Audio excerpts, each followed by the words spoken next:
January 8th, and we're convening our first meeting of the year, meeting number 1-24. Please join as you're able for the Pledge of Allegiance. I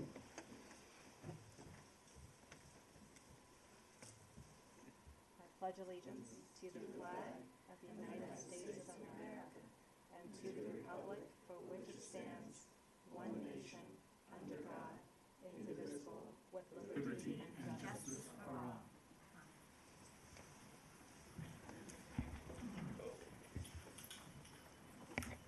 Before we begin our meeting, at the end of last year, on December 27th, there was a very sad tragedy, and our entire council has asked to do a moment of silence.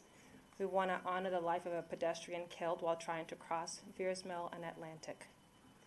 We'll have a dedicated portion of our Vision Zero meeting on January 22nd to discuss this fatal crash and overarching efforts to make our streets safer, particularly state highways. Please join me in remembering the life of Teresa Moreno de Mejia.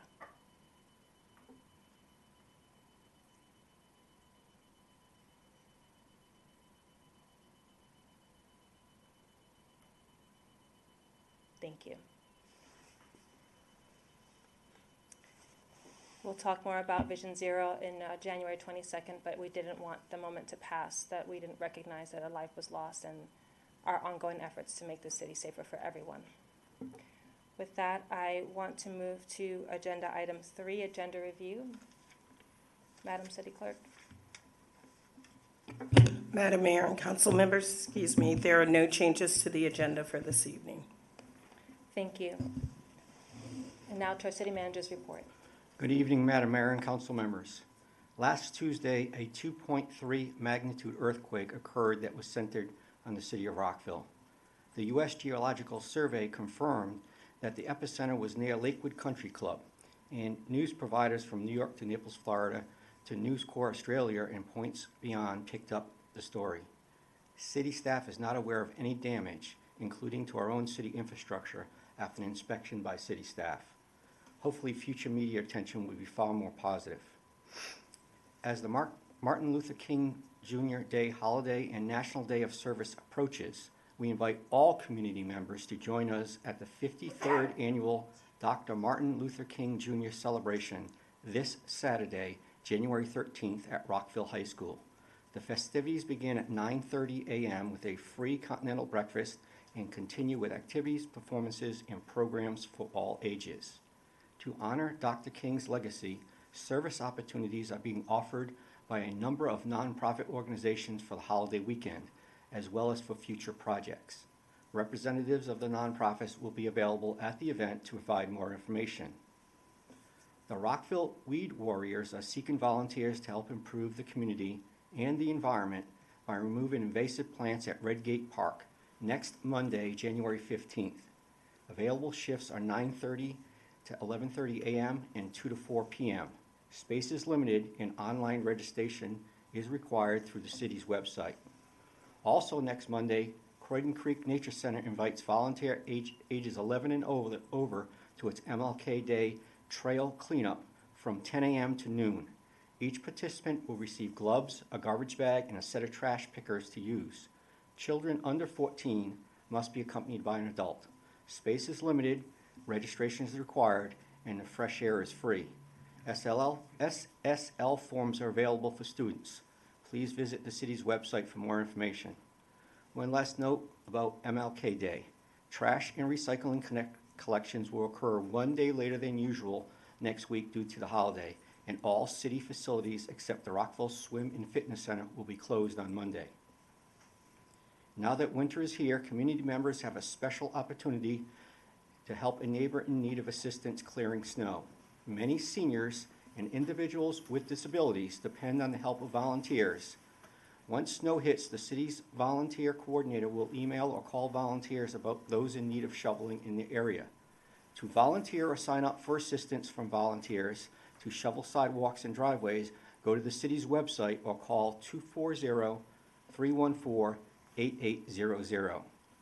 We encourage community members to save the date for the 16th Lunar New Year celebration on Saturday, February 17th from 10 a.m. to 12:30 p.m. at Rockville High School. This is an opportunity to gather, celebrate, and learn about Rockville's Asian cultures and with performances, interactive displays, kids' crafts, and go-to snack boxes. Multicultural performances will include dancing, drumming, martial arts, singing, and instrumental performances.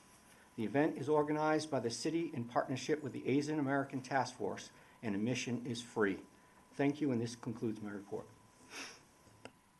Thank you very much. I did want to note, some community members were asking, is the MLK Day event on Monday versus Saturday? It is on Saturday, and there will be some on-site community service activities, but there are also ones that you can sign up for in advance. So please check out our website to do that. Thank you, Mrs. Simoneau. And now we'll be moving to boards, commissions, and appointments. I will just make a quick note here that we have many more that are coming. We have some staff who are helping us in the office and staff liaisons to do some at the meeting on the 22nd. So just know, if you are waiting for your application to be reviewed, we are doing a very thorough revamp, and we really thank all of our volunteers who are applying.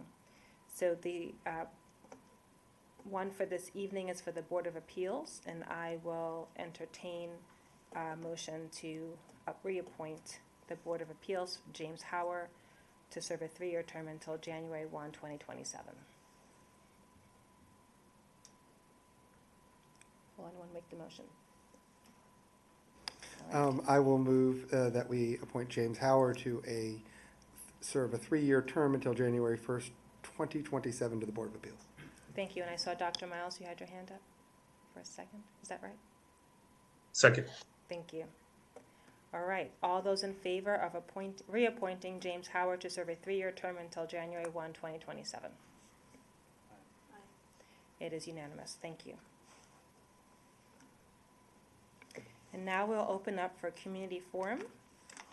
We had a few people sign up in advance, and then we'll welcome additional participants from the floor. Jody Tick and Todd Troster, who are part of the Executive Director of Sunflower Bakery, want to talk about the impact of Sunflower's programs on the city of Rockville. Good evening. Welcome. Thank you. Honorable Mayor Ashton and City Council members, thank you for having us tonight. My name is Jody Tick, and I serve as the Executive Director of Sunflower Bakery.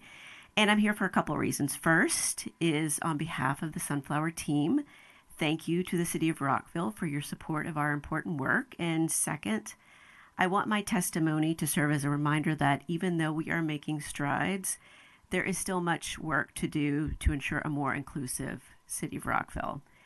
Sunflower Bakery is a nonprofit social enterprise located on Halpine Road in Rockville, and as part of a working bakery, we use food as a tool for training, as a pathway to employment for young adults and teens with learning differences through pre-employment exposure and workforce development training in the pastry arts, hospitality, and other food-related industries. Sunflower has a proven track record, and since 2010, we have impacted the lives of over 550 individuals with learning differences, and many of which are residents of Rockville. And this success is due in part to our 2020 move to the city of Rockville, where we renovated a commercial space into a state-of-the-art employment training center next to the Twin Brook Metro. This move allowed us to triple our impact, going from an annual graduation class of about 10 students to now more than 30 students per year. Our Rockville location has been really a win-win for students, allowing them easy access to our facility for training, but also a wonderful space for our retail outlet where customers visit us, and we're a thriving local business that provides kosher, dairy-free, vegan, and gluten-free products to the community. So, but beyond the walls of our facilities, Sunflower's well-trained graduates leave our programs to become income-earning, productive members of our community, and they contribute to our local economy. To date, we have worked with over 60 employer partners throughout the DMV, many of which are located in Rockville and include Stella's Bakery, Taste of Montreal, Safeway, Coffee Republic, Fresh Baguette, and many others. but there is more work to do. According to the U.S. Census Bureau, 5.1% of Rockville citizens under the age of 65 have a disability. That's over 3,400 Rockville residents who have diagnosed disabilities, and we know that these individuals are 3 times more likely to be unemployed than those without disabilities. This inequity and exclusion of individuals with disabilities is due to the lack of tailored training programs, opportunities that allow for employment in areas of interest, and really a social stigma around including people with disabilities in the workforce. Our work seeks to close these employment gaps, and every person in Rockville who is employed, especially every person with a disability, benefits the city of Rockville and the community. Sunflower is doing our part to enable pathways for employment for young adults with disabilities, and we thank the city of Rockville for your support in our work and our continued partnership to create a more inclusive Rockville. Thank you. And we couldn't come without a small token, of course. So Todd is going to hand out a few treats that.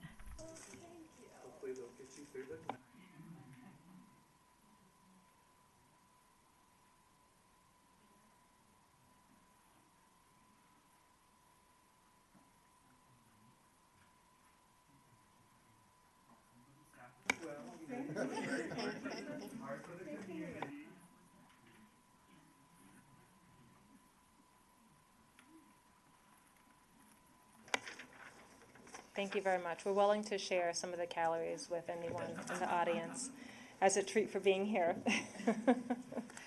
Thank you so much for sharing your testimony. We have a participant who signed up, David Fallick. Are you here? Please come. Thank you. Good evening. As you know, I'm here to talk about rent. Rent in Rockville is extremely high, and we need intervention in the form of rent stabilization. Rents are going up and up and up for both occupied and vacant apartments.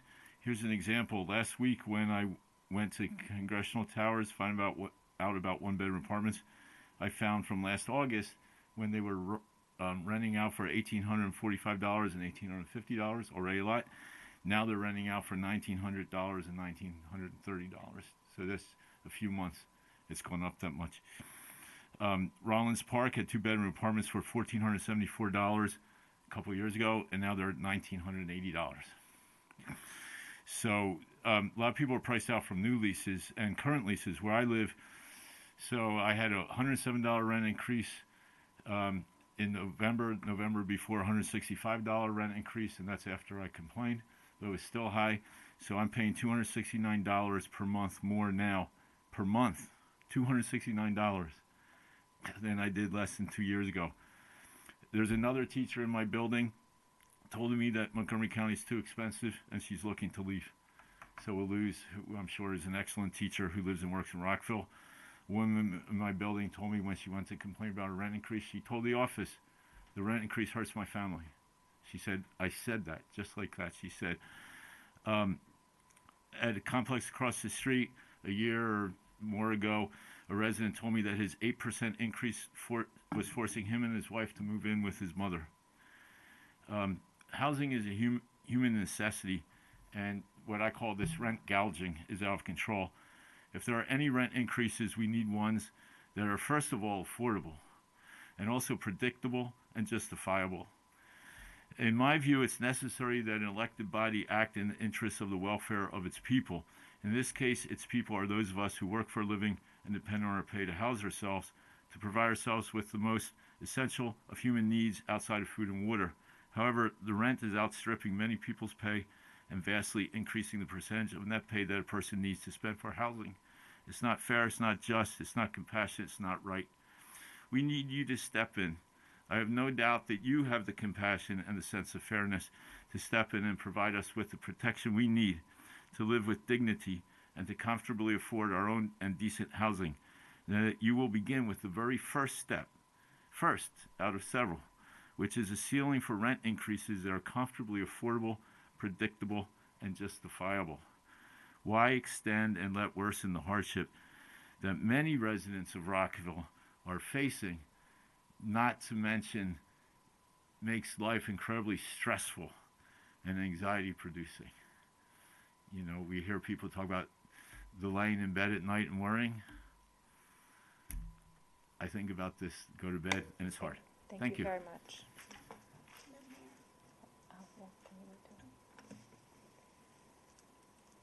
Next, we'll hear from Juan Rojas.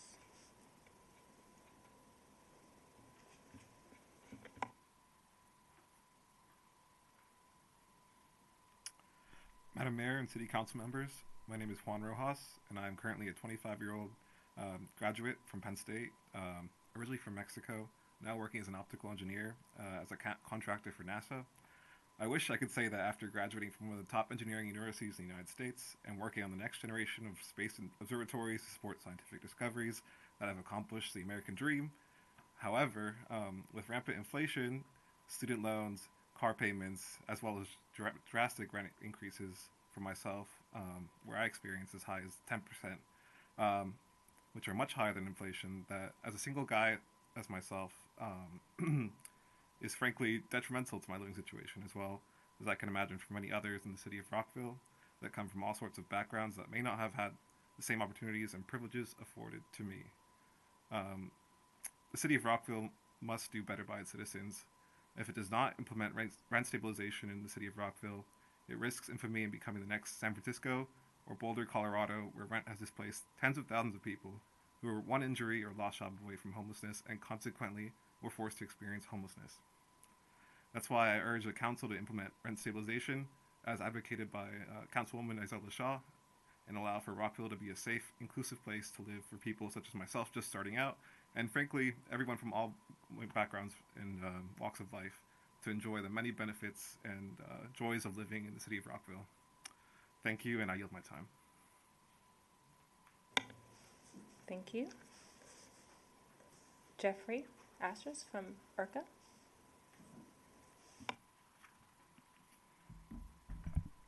Madam Mayor and members of the council, thank you for listening. I'm here representing the East Rockville Civic Association and the East Rockville neighborhood in general. An issue that's long been top of mind for residents of East Rockville. It's frequently the top issue when we survey people in the neighborhood is the overpass bridge owned by CSX and Metro that separates East Rockville from the rest of Rockville and from town center. We have gone around the block several times in the past on attempting to do a bridge beautification project. The most recent one a few years ago, my understanding, is that the sticking point was reticence by CSX on safety grounds or just a general lack of cooperation. On that note, and the reason I'm re-raising this today is that IRCA has received verbal confirmation from Senator Van Hollen's office that they're willing to intercede on Rockville's behalf with CSX in order to encourage them to work more closely with us. And their office looks out, their local office looks out over that CSX bridge. They're enthusiastic about helping out. But in order to move forward with the Senate office's support, I'm asking on behalf of the East Rockville Civic Association and the East Rockville neighborhood for the council to submit a letter to the senator's office committing to moving forward with a beautification project if CSX is willing to withdraw their objections.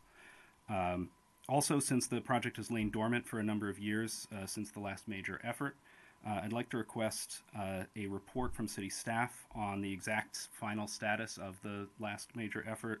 What precisely was the proposal on the table at the time? What exactly was CSX's objection? Had Metro as well actually granted permission, etc. Another note that is of a more recent issue. A new piece of graffiti has made its way onto the bridge that has raised some significant controversy within our neighborhood in both directions. People's emotions are running high, and that may complicate things. My understanding is that CSX has agreed to specifically paint that section of the bridge, which just further indicates that they can if they when the need is great. So your action on this would be greatly appreciated. Thank you. Thank you. You're welcome, Sally Stoltz. Thank you. And the first thing I want to do is congratulate you, Mayor Ashton, and the 5 new council members, and also Councilmember Miles' re-election. So congratulations, and also thank you so much, because I know how many hours, I probably don't even know how many hours, but it's a lot that you're putting in. I'm Sally Stoltz, one of the coordinators of Rockville-based Don'tWiden270.org. For 6 years, we've worked with the City of Rockville to oppose the destructive toll lane plan. We are part of a large statewide coalition of grassroots groups, advocacy organizations, and elected allies. We are committed to being an ongoing resource for you. Tonight, I want to highlight the Mayor and Council's extraordinary and consistent history of official opposition to this project and urge you to continue it. The city's website documents the Mayor and Council toll lane opposition dating back to May 14, 2018. The page opens with a letter to all Rockville residents saying, quote, Rockville's mayor and council remain strongly opposed to the proposed expansion of I-270 and are pursuing plausible avenues to stop this project, end quote. On the city's own site, you'll also find links to 21 official letters of opposition from the mayor and council to the Maryland Department of Transportation, MDOT, the Metropolitan Council of Governments, the State Transportation Planning Board, the Federal Highway Administration, U.S. Department of Transportation, Secretary Buttigieg, the U.S. Army Corps of Engineers, the Maryland Department of Environmental Wetlands and Waterways, and more. You'll also find a separate mayor and council timeline dating back to April 2019, including official support for a toll lane opposition rally, which was held near the First Baptist Church of Rockville. It drew hundreds of participants and elected officials from multiple jurisdictions. Our Don't Widen 270 newsletters amplify the city's technical, legal, and political leadership on this issue to thousands of readers in Rockville and statewide. The city's activism makes it an important and visible stakeholder in the outcome of this project. The city has great leverage. We know that MDOT is now saying they may de-emphasize lower 270, but current and past experience has shown that what the Moore and Hogan administrations say one day may not be what they say and do the next. Please continue your evidence-based path of protecting Rockville's communities, environment, economy, and future from this harmful toll lane plan.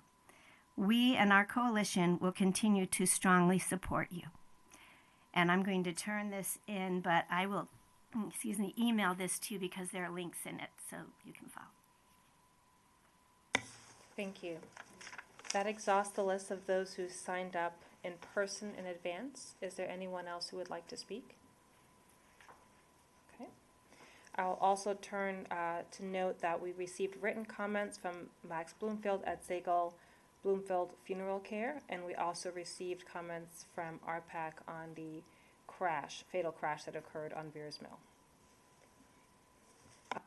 I know that there was a question by one councilman, but I just had a quick comments. I've been talking to our city manager about addressing the graffiti on the CSX tracks, and if you could possibly get an update to IRCA on where we are and the timing. I know that they haven't done it yet, but they have committed to doing that. If I'm not corrected, they haven't committed. They've committed to letting us do that, and we're working right now on a legal right of entry to get our people up on the bridge to do that work, and a flagman from CSX. That's where we are now. So I filled out one form, but we still need that legal right of entry. Thank you. And that is just for the cleaning up of the graffiti, but we still have a desire to do the beautification work. That is correct. That's just the graffiti. Thank you. And then I'll note that the Don't Widen 270 commentary, there is a page for those who are interested in all the things that the City of Rockville has done. And many of my council members participated in the MDOT meetings that were held at a local high school. And I appreciate the comments on rent and the challenges in being able to afford a home. So thank you for sharing your testimony. Councilmember Shaw. Thank you, Madam Mayor. I had a question for Mr. Fowlick. I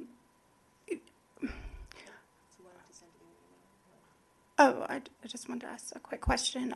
So I wanted to thank you for collecting information and data around what renters are experiencing. My question is, do you think that voluntary rent guidelines is an effective tool for them? Just for the city clerk, how do you want to handle, is it okay if we allow back and forth? I know that we don't traditionally do that. If we can we just keep the meeting running and he submit something in writing to us and we'll make sure everybody gets it. Okay, thank you. Thank you. I don't think they will. Thank you very much. Okay. All right, so we now have a presentation from Rockville Economic Development, Inc. on their major initiatives and an update on their recent work.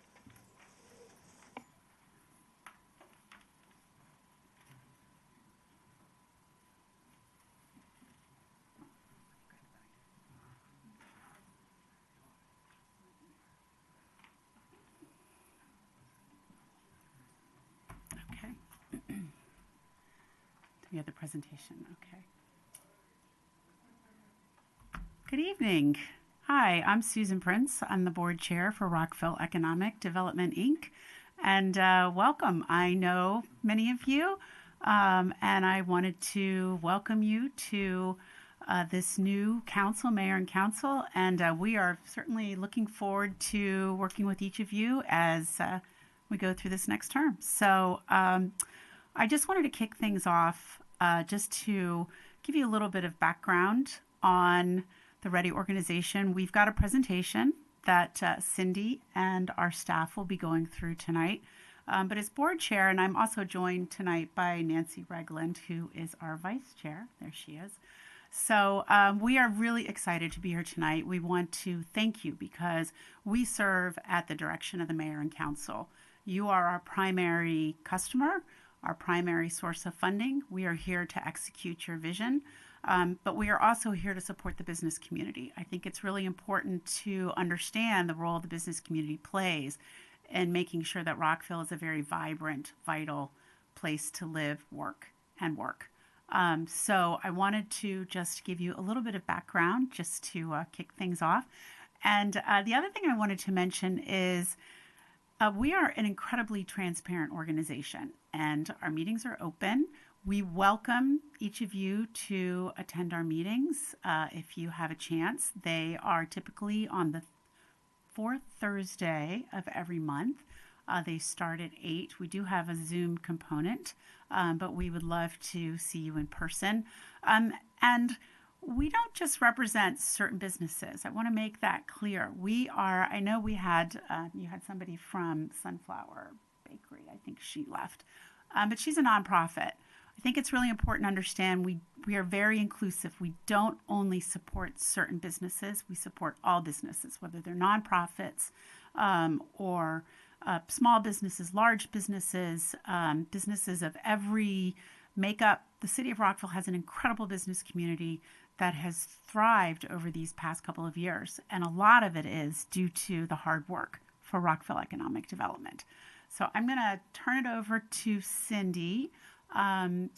She is our executive director, CEO, and she's just done an incredible job. She's pulled together an amazing team. I think you're going to be very impressed with the presentation. But I also wanted to let you know that we have an open door.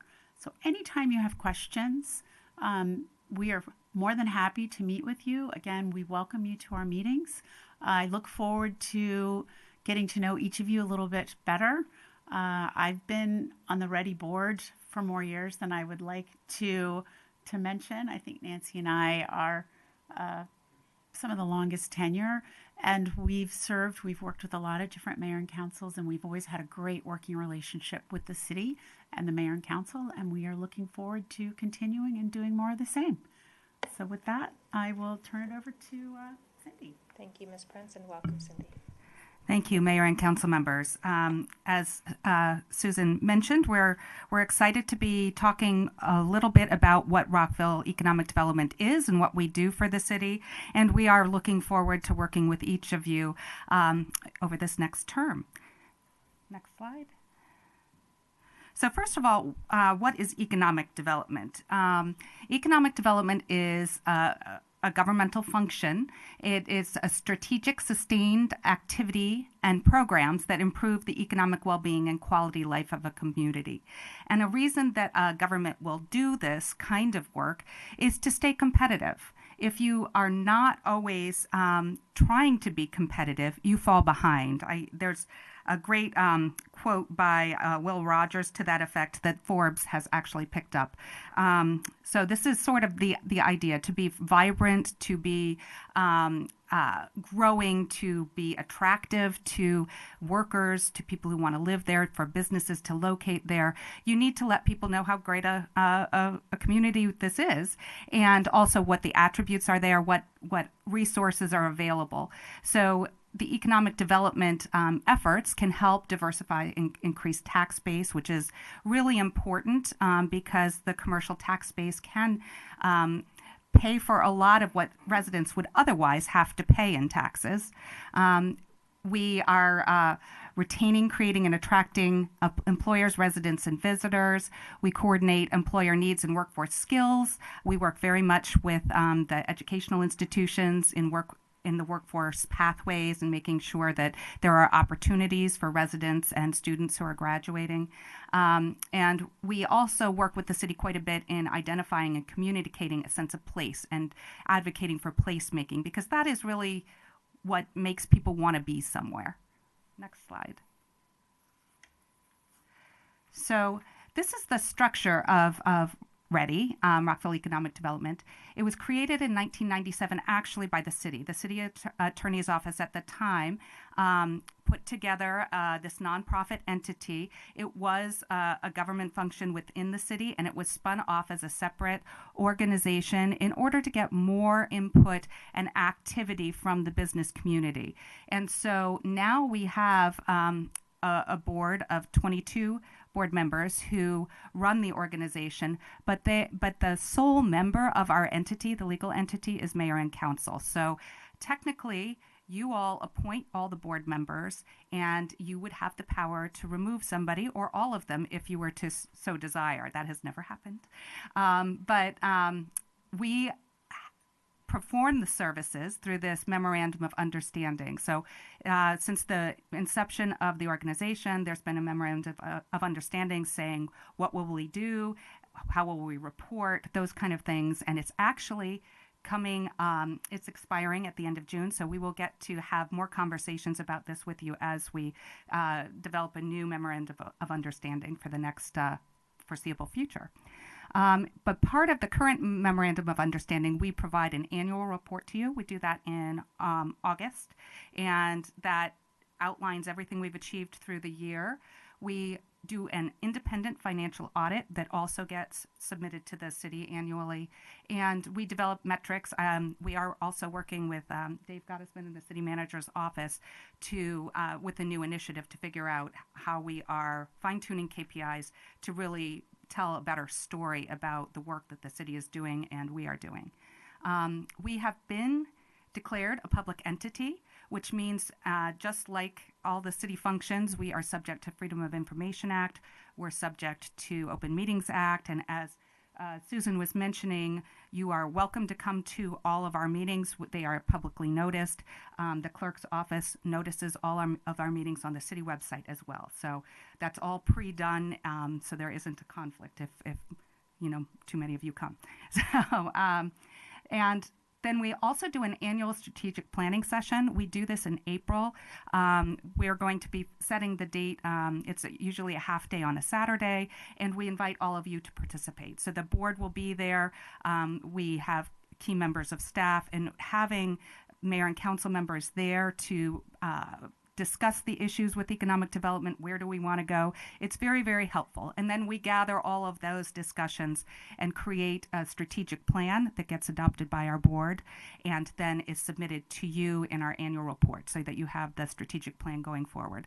And also, as Susan was mentioning, we really love to have one-on-one conversations with you and understand what your priorities are so that we are thinking about that as we're developing where we want to go, because we want to be in alignment with where mayor and council wants to go as well.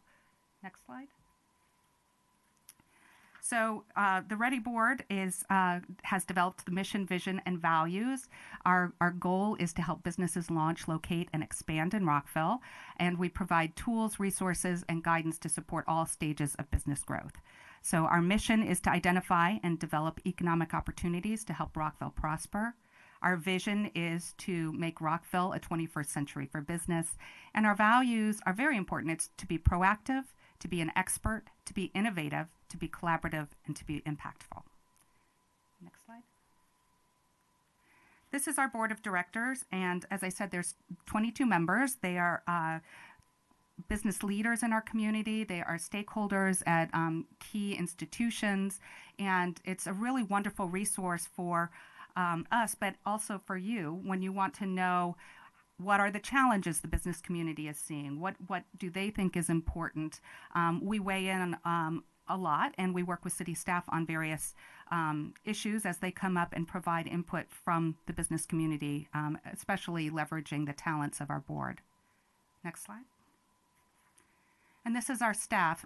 So you can see from the flow chart, we have mayor and council at the top and over the board of directors, and then I'm the CEO, and then we have basically 3 divisions. So Danette Wynn is the managing director of the Maryland Women's Business Center, which is an SBA certified program, and all of the employees who are in the Maryland Women's Business Center program are pretty much funded by non-Rockville dollars, and we'll walk through that more so you can see the breakout. And then our deputy director, Rochelle Wilson, heads up business development. So she does the business attraction, retention, expansion, oversees the incentive programs. And then Amanda Bosland is our marketing and communications director. So marketing is a basic function of economic development. We're out there telling people, again, what a great community this is, why everybody should want to be here, why you should want to invest here. And so a lot of that is dependent on messaging and understanding audience and having strategies to get the message out. The next slide. So this is our funding structure. You can see that the city is our major funder. You provide 63% of our current budget. But we obtain the rest of the funding from other funding sources, 37%. So our total budget is $2.11 million. Next slide. This breaks out the other funding sources so you can see it. We get funding from a number of other jurisdictions. The Maryland Women's Business Center has a larger geographic footprint than the city of Rockville. So we are providing services in Frederick County, Prince George's County, and Montgomery County. So a number of those local jurisdictions provide fundings for our programs and for our staff to be able to provide those services.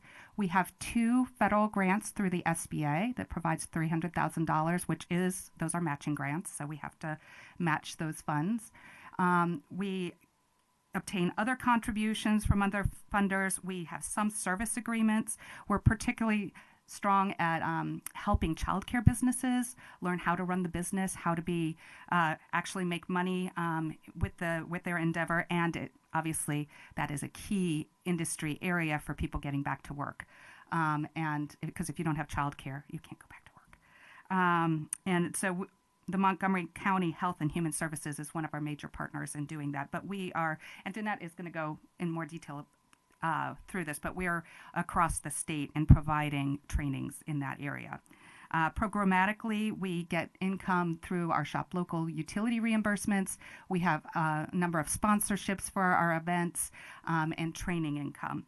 And we have other grants through such entities as the Association of Women Business Centers, the League of United Latin American Citizens, and WorkSource Montgomery. And this is my last slide, and then I'm going to turn it over to Rochelle. But this is sort of a high-level overview of the programming that we do. Oh, actually, I do have one more slide, don't I? Sorry. So business development is the key traditional economic development activity. That's retention, expansion, retention, expansion, and attraction of businesses to grow the tax base, to increase employment, to fill vacancies.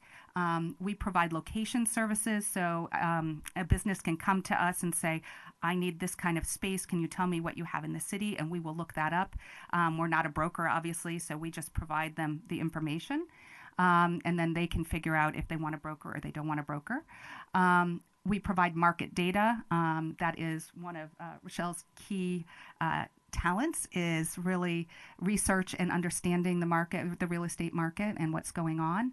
And then we provide resources. We're a connector. We help people solve problems. So they come to us and we say, oh, you need to know that person. We send them there and make sure that people are solving their business issues.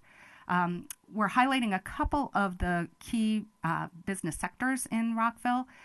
Life science, bioscience is the major industry area in Montgomery County. We're very lucky that because of our proximity to NIH and the FDA, we have all sorts of creative, emerging companies inventing things in the bio and life science area. And so we spend a good portion of our time focused on helping develop that and bringing more awareness to that.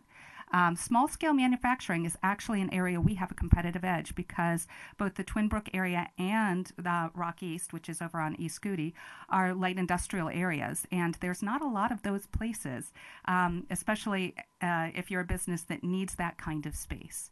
And the rents tend to be a little bit less there, which allows somebody who's starting off in business to get a space and really figure out how to launch and run their business. The incentive programs, which you all I know are very aware of, we have a couple different ones. There's the Small Business Impact Fund, there's the Move Expansion Fund, and then Mayor and Council on occasion have done customized incentives outside of those programs. For example, we retained Aronson Accounting in the city, and that was done as a individual effort to keep them here. Small business support we do through the Maryland Women's Business Center, which provides technical training. We do free one-on-one business counseling. There are training programs. There's networking opportunities. But we also provide a lot of partner programming and resources. I am on the mentor group for the Maryland Tech Council to help new companies, and a number of our staff participate in that program. It's a really wonderful one to help entrepreneurs. And marketing is a huge, as I said, a function that we serve, which is to get the word out about the business development support, what are our resources, who are the contacts. And then we also took on local tourism. We found that that was a voice that was missing in the conversation. When I came to move here and I was like, well, what is it like to be in Rockville? I couldn't find that information. It's sort of, what is there to see and do? What are the fun things and the great assets, the park systems, the programming? So we developed the local tourism website, Explore Rockville, through a partnership with Visit Montgomery. We're tied to their SEO, and they help us populate that. And it now has an events calendar and a business directory, which were both really good resources for the business community. On the last slide, this is, I think I mentioned that one of our functions at a city level economic development agency is to work very closely with city staff on key projects that impact the economy. So these are some examples. for the 2040 comprehensive plan, which now has an economic development element. We worked very closely with the planning department in providing input. Our board was very involved in that process. The town center master plan, we're on the staff's committee or putting together the materials, helping to run the meetings, tabling at the farmers market. The WMATA stakeholder group were involved in that for the redesign and redevelopment of the metro station at right downtown here. We're helping provide input on the zoning ordinance rewrite from the business perspective, providing information we get from businesses about what they find are obstacles or what do they think would be helpful. And then we're also assisting right now with the historic property preservation stakeholder group and figuring out what incentives to help historic preservation might be helpful. And with that, let me turn it over to Rochelle. I'm trying to talk really fast because we have a lot of content. So, good evening, Mayor and Council. I'm just going to dive a little bit into a lot of our business development initiatives and some of our tactics that we use to, of course, retain businesses here, but more importantly, bring businesses in the county, in the city. So business expansion, retention, and traction are at the core of economic development.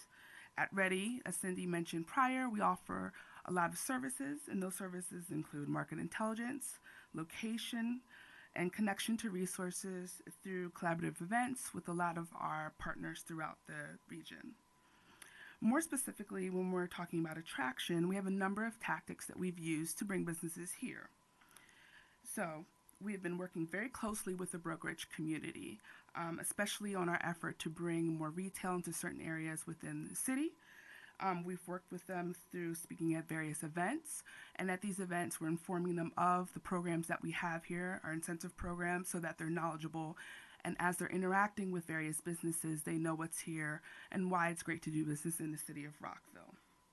We also build relationships with businesses organically. We've had a number of businesses have participated in some of our major initiatives that I'll get into detail a little later. Those businesses have participated in our business survey, our bio branding project, and our small manufacturing initiative within the Rockies District. We've also prospected businesses through some of our participation in some of the programs. So for example, we are on the selection committee for the Rockville Innovation Center and also for the German Life Science Incubator. By participating, we're having firsthand interaction with these businesses, letting them know that the city of Rockville is an option for you when you leave these various options. And then we also participate as mentors for the Maryland Tech Council's mentoring program. It's called the Venture Mentoring Program. And with that program, we're also interfacing with a lot of businesses, new businesses, early stage entrepreneurs, and letting them know that this is an option for you as you grow your business. We also work very closely with a lot of our partners, and they're very instrumental in us bringing businesses here, but also in telling the story about why Rockville is the place to do business. For example, we have generated a lot of successful leads through our partners at the Department of Commerce and also at Montgomery County Economic Development. Those relationships have led to new deals such as Intellian and Origin Wireless coming to 2600 Tower Oaks Boulevard, and also the retention of Mas Banadas. Sorry, we're not that slide. Go back. Sorry, go for it. My apologies. Okay. As I mentioned earlier, our partners are very instrumental in our success, and we look at economic development as a team sport, and it's very relationship driven. And they also help us to execute some of our important initiatives. So for example, as we're working on our Rockies initiative, we've reached out to organizations such as the Black Collective and the Hispanic Chamber of Commerce. They're helping us conduct a series of focus groups so that we're making sure that as we're conducting this project, we're in tune with the businesses that fall into the small-scale manufacturing industry, and that all voices are heard in how we should create strategy and, more importantly, communicate the resources here at the City of Rockville. And some of our other partners that we work very closely with include the Greater Rockville Chamber of Commerce, Montgomery County Economic Development, Montgomery College, and also Visit Montgomery for our tourism efforts. Next slide, please. So here I want to focus on our three main initiatives that we currently have going on. For our Bio, Life Science, and Branding initiative, we are one of the largest life science is one of the largest industries we have within the city of Rockville. We are currently ranked third in the country as one of the largest biohubs, and we're only behind Boston and the West Coast, meaning San Francisco and San Diego. According to CBRE, we're also ranked third in terms of the strength of our talent and workforce, and that's also nationally that we're ranked. In recognizing that, we thought it was only made sense that we conduct a project in which we have branding and messaging, and we talk about the types of innovation and science that's happening here within our own backyard. So we partnered with Montgomery County Economic Development, Universities of Shady Grove, the City of Gaithersburg, Montgomery County Government, and the Maryland Tech Council to embark on this project. We've held a series of focus groups held by Medium Giant, which is our consultant, and we're looking to have a rollout by the end of this month on that respective project. In terms of manufacturing, Cindy mentioned we do have a competitive edge when it comes to light-scale manufacturing, especially in the county and also within the region. We're one of the few areas within the region that actually has affordable space for early-stage, small-scale manufacturers. So Rockies is a core piece of the city and county's economic development strategy to grow and to retain small-scale manufacturing businesses in the area. We are one of the few light industrial hubs, and with the help of the county's placemaking grant, which was awarded to us in early 2023, we were able, in the amount of $100,000, we were able to start this project and continue our efforts that we started in 2021 with even creating the commercial district Rock East. Since then, we've hired Recast City, which is our consultant, and we are actually in the midst of conducting our focus groups right now. I mentioned we're partnering with the Hispanic Chamber of Commerce. That focus group will be this Thursday, and then we'll be conducting a focus group next Thursday with the Black Collective. And that we'll be able to create a strategy to tell the story of Rock East and to also let businesses know that this is an area where they can grow and come and do business. Next slide, please. Sorry.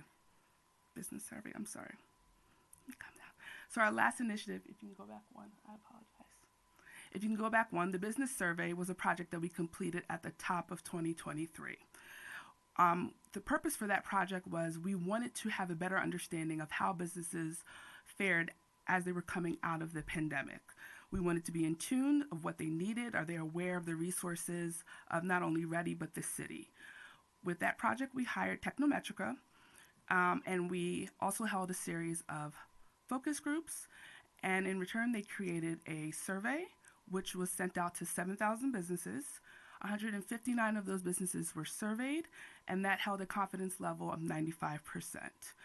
As of today, we still use that report. That report helps us to create additional strategy and understanding what needs to be done. We've also had recommendations from the business community, and some of those recommendations were more access to data, networking events to foster collaboration between various CEOs and business owners in respective industries, and also to gain access to mentorship. We've started to actually do some of those with MWBC has done that, and we ourselves are getting ready to organize some networking events for the Life Science and Bio Committee. Next slide, please. On this slide, we're going to be talking about the incentive program. And just to kind of give you some background information on our incentive program. For the MOVE program, that program's created in 2016 and funded by Mayor and Council. And the creation of this program was to offset elevated vacancies throughout the city. This was focused on office, but it also supports industrial and flex space. This program was designed to help businesses not only take advantage of the city's program, but they can also pair that with Montgomery County Economic Development's MOVE program as well. So businesses have the potential to receive up to $12 per square foot by moving within the city. To be more competitive in the market, the expansion program was created, and that supports businesses looking to expand their physical footprint within the city of Rockville. So to be clear, you have to be in existing businesses within the city looking to expand. And then as of fiscal year 24, the Incentive Review Committee voted to add retail as a space user, and this decision was made as a result of the retail industry coming out of the pandemic, and to also provide additional support for that respective industry.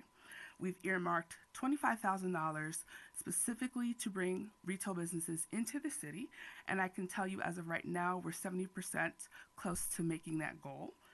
And again, that is to support net new retail businesses and also to help existing businesses expand.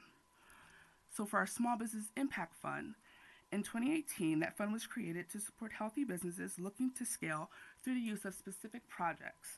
Some of those projects are marketing, tenant build-out, major equipment purchase, and signage and facade implementation and upgrade. Initially, that program only supported 2 performance districts, which were Town Center and the Twin Brook area, and the Incentive Review Committee decided that this program will be better served if it was expanded to support the entire city of Rockville. As you can see on our map, it shows you a legend of each individual incentive program and specifically where the businesses that have received funding are located throughout the city. Under the direction of the Incentive Review Committee and supported by Mayor and Council, we have supported close to 50 businesses and dispersed over $2.6 million. 600 of that was separate from other initiatives. Over 80% of those recipients were women-owned businesses and identified as BIPOC. And as you can see individually for MOVE, we have brought in $3.7 million of capital investment generated, 182,000 square feet of vacancy was filled, and 361 jobs were supported. For expansion, 377,000 of capital investment was generated to the city, 20,000 square feet of space was leased, and it retained 63 jobs. And for our Small Business Impact Fund, which we can look at as more of a retention tool, retained 121 jobs. And the focus for that program are for businesses to meet a public benefit requirement, which benefits the residents here in the city of Rockville. And now I will turn it over to Amanda. Next slide, please. Now you're going to turn it over to the next. To the next, sorry. I didn't turn it, okay. Good evening, Mayor and Council. Thank you for providing us the opportunity to speak with you tonight. My name is Danette Nguyen. I am the Managing Director for the Maryland Women's Business Center. The Maryland Women's Business Center's signature program of READY. We were established in 2010 with a mission to reduce barriers and level the playing field for women entrepreneurs and underrepresented and disadvantaged communities in Maryland's capital region. As a certified women's business center through the SBA, we are required to state women in our name. However, I'd like to stress that we provide services to all entrepreneurs, regardless of gender identity. Before I delve into our small business support, I'd like to spotlight our MWBC team. Ready Small Business Support through MWBC comprises some of the highly experienced and knowledgeable professionals within the entrepreneurial ecosystem. Their experience is a cornerstone of our success and enables us to deliver impactful services to the businesses we support. One of the key strengths of our advisors lies in their certification in the Growth Wheel framework model. This model serves as a robust tool providing entrepreneurs with a comprehensive perspective on their business. In our interactions with clients, we utilize this model to identify key focus areas, foster productive conversations, and empower entrepreneurs to make informed decisions. By guiding them through this process, we enable them to take the necessary steps to achieve their business goals. So how do we actualize our mission and deliver small business support?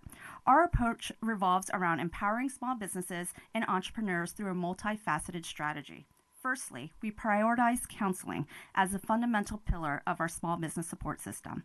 MWBC offers free one-on-one counseling that's confidential through professional advising services and topics such as access to capital, business plan development, accounting, and marketing. Through these sessions, we identify technical focus areas and foster insightful discussions that lead to tailored guidelines for the entrepreneur. This personalized approach has empowered over 200 Rockville entrepreneurs from FY21 to FY23, enabling them to secure nearly $1.6 million in capital investments. Training is another component of our small business support. Through our comprehensive training programs, we aim to empower entrepreneurs with the essential knowledge and skills required to navigate the intricacies of business development and management. Our training modules cover a diverse range of topics, including local, state, and federal procurement, digital technologies, taxes, and broad-based startup information. These modules are not just about imparting knowledge, but also serve as a means to foster community. Our efforts directly connect entrepreneurs with the city staff, which is exemplified by our quarterly procurement series, which we have scheduled in collaboration with Principal Buyer Pat Ryan. Through these series, entrepreneurs gain valuable insights, establish meaningful connections, and learn about impactful programs such as Rockville's Minority, Female, Disabled, or Veteran-Owned Procurement Program. Through insights gathered from Ready's business survey, MWBC has initiated 2 Keystone Networking initiatives. The first one is Interact. Interact is an interactive networking series designed to provide women entrepreneurs with exclusive access to insider knowledge from successful small business owners. At each event, participants hear from a successful entrepreneur who shares their journey and strategies, followed by hands-on skill-building activities. The network series occurs on a recurring bi-monthly basis, and is held throughout the capital region. The next one is slated for February in Rockville, and I invite you all to attend. The second initiative is Empower. The inaugural Empower event was hosted last year, and it's held annually in March to commemorate National Women's History Month. Empower strives to cultivate a space where women entrepreneurs and professionals can share ideas, foster connections, build a supportive community, and exchange strategies to overcome today's business challenges. This year, we'll have a keynote speaker, 2 lightning round educational sessions, an exhibitor hall, an empowerment lounge with a headshot, makeup, and skincare analysis stations, and a market featuring MWBC Shop Local participants and networking opportunities. The event will be held at the Universities of Shady Grove on March 7th from 9 to noon, and we would be honored to have each of you attend, and you will receive a formal invitation as well. Finally, 2 of my passion projects with MWBC is our targeted incubator programs, MWBC Shop Local and MWBC Childcare. Our MWBC Shop Local Retail Incubator began in 2019 and acts as a launch pad for startup and early stage retail and small scale manufacturing businesses. With the original location in Rockville Town Square, this incubator combines both a program-based and a space-based model. The program model provides technical assistance, while the space-based approach minimizes financial risk through shared space. By combining the strengths of each model, MWBC Shop Local creates a retail pipeline while showcasing diverse and locally grown businesses. The program consists of one-on-one counseling, a business-intensive training series, peer-to-peer networking, retail management skill development, and maker events that not only increase foot traffic at Rockville Town Square, but also facilitate placemaking. Since the program's inception, we have assisted 30 women entrepreneurs that have generated over $330,000 in sales, and 12 graduates have opened either a brick-and-mortar store or an online business. 2 noteworthy brick-and-mortar locations include Saints Valley Boutique and Nature by Treyhawk at Rockville Town Square. As stated earlier, Maryland, much like the rest of the country, has experienced a decline in childcare. This trend is not just a challenge for families, it also poses a significant fiscal burden on the state's economy. According to the Maryland Family Network, employee absences related to childcare cost Maryland employers roughly $2.41 billion each year. To help address childcare issues, MWBC recognized the need to strengthen the family childcare sector through training and technical business support. Functioning as a centralized hub for coordinated childcare business services, the MWBC Childcare Incubator Program strengthens the family childcare landscape through specialized business-intensive training series and personalized counseling. The program minimizes risk, bolsters the local economy, and enriches childcare services by focusing on 3 pillars: business development, fiscal and operational education, and removing growth barriers. I'm proud to share that MWBC Family Childcare has been implemented across 15 cities and counties, that's right, 15, across the state of Maryland, and has provided more than 1,800 hours of counseling to more than 475 family childcare providers. As Rochelle stated earlier, economic development is a team effort. And so our small business support, I'm sorry, next slide. And so our small business support includes collaboration with the Maryland Capital Region's small business ecosystem. For example, Ready actively participates in the tenant review committee for the Rockville Incubator in Town Square, which is operated by the county. In addition, Ready staff, board members, and former staff contribute their expertise as mentors in the Maryland Tech Council's Venture Mentoring Program. We also collaborate with WorkSource Montgomery to share resources and tools with businesses during co-counseling sessions. This collaborative approach enhances the depth of Ready support provides, ensuring that businesses have access to a comprehensive suite of resources and guidance to facilitate their growth and success. I'd now like to turn it over to Marketing and Communications Director Amanda Boslin. Thank you so much. Thank you, Danette. Good evening, Mayor and Council. I'm Amanda Boslin, as Danette just mentioned. I'm just going to very quickly walk us through our business development marketing in the interest of time. In fiscal year 22, Mayor and Council approved Ready's investment in a full-time communications manager. This allowed Ready to expand its awareness and its reach among its target audiences through business retention, expansion, and traction marketing support. This includes stuff like the promotion of our grants, the creation of the business guide, business promotion including our business spotlight campaign, event participation like when we partner with the Greater Rockville Chamber of Commerce, also sponsoring things like Rockville Pride and Hometown Holidays. In addition to BREA support, Ready has created customized retention and attraction packets for businesses, developed marketing material for Rockville's participation in the International Bio Conference, and also optimized a web, social media, newsletter, and other digital content, amplifying positive and diverse stories and data about Rockville's business community. These efforts have resulted in the stats that you see there on the slide. I will just highlight the last one, the 55% increase in website conversions. For us, a conversion is the completion of a desired action. So for example, on our website, when we have a newsletter sign up or a grant submission application put in. Next slide, please. Another key marketing initiative that we have launched is Explore Rockville, the city's tourism website. This local tourism project was developed as a strategy to attract new businesses, workforce, and residents. ExploreRockville.org was created and launched in collaboration with Visit Montgomery in June 2022. The website features an events calendar, a retail, restaurant, and recreation directory, and blog content, to name a few. Explore Rockville has also become a destination information service, responding to direct inquiries about Rockville's events and businesses. In fiscal year 23, ExploreRockville.org attracted over 25,000 website users and contributed to community highlights like Fox 5's Zip Trips, the Mid-Atlantic Tourism Professionals Association Conference and Press Tour, to name a few of the media highlights we have received since launching this project. The website was also awarded an award of distinction from the Communicator Awards, a lot of awards in that sentence, for the website's design and effectiveness in promoting Rockville's tourism offerings. Another tourism initiative piloted by Ready is Global Bites. COVID-19 was especially devastating for the restaurant and hospitality industries. So we created Global Bites to drive sales to restaurants, promote Rockville's diversity through food, and establish Rockville as a premier dining destination. The 10-day campaign resulted in a reach of over 200,000 users and generated approximately $4,000 in sales for 16 restaurants.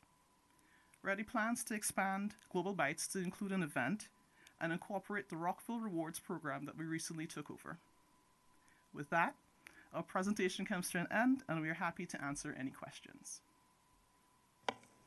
Thank you for the extensive presentation. I also just wanted to note we had our initial discussions on priorities, and economic development came up as a key priority because we see it as a way to be able to provide services and jobs as well as an important taxpayer base. So thank you for the work that you're doing on READY, and I will just share with my colleagues that you have been very receptive to some of the changes that we have requested. For example, you developed the Welcome to Rockville toolkit for businesses. We had not had one before.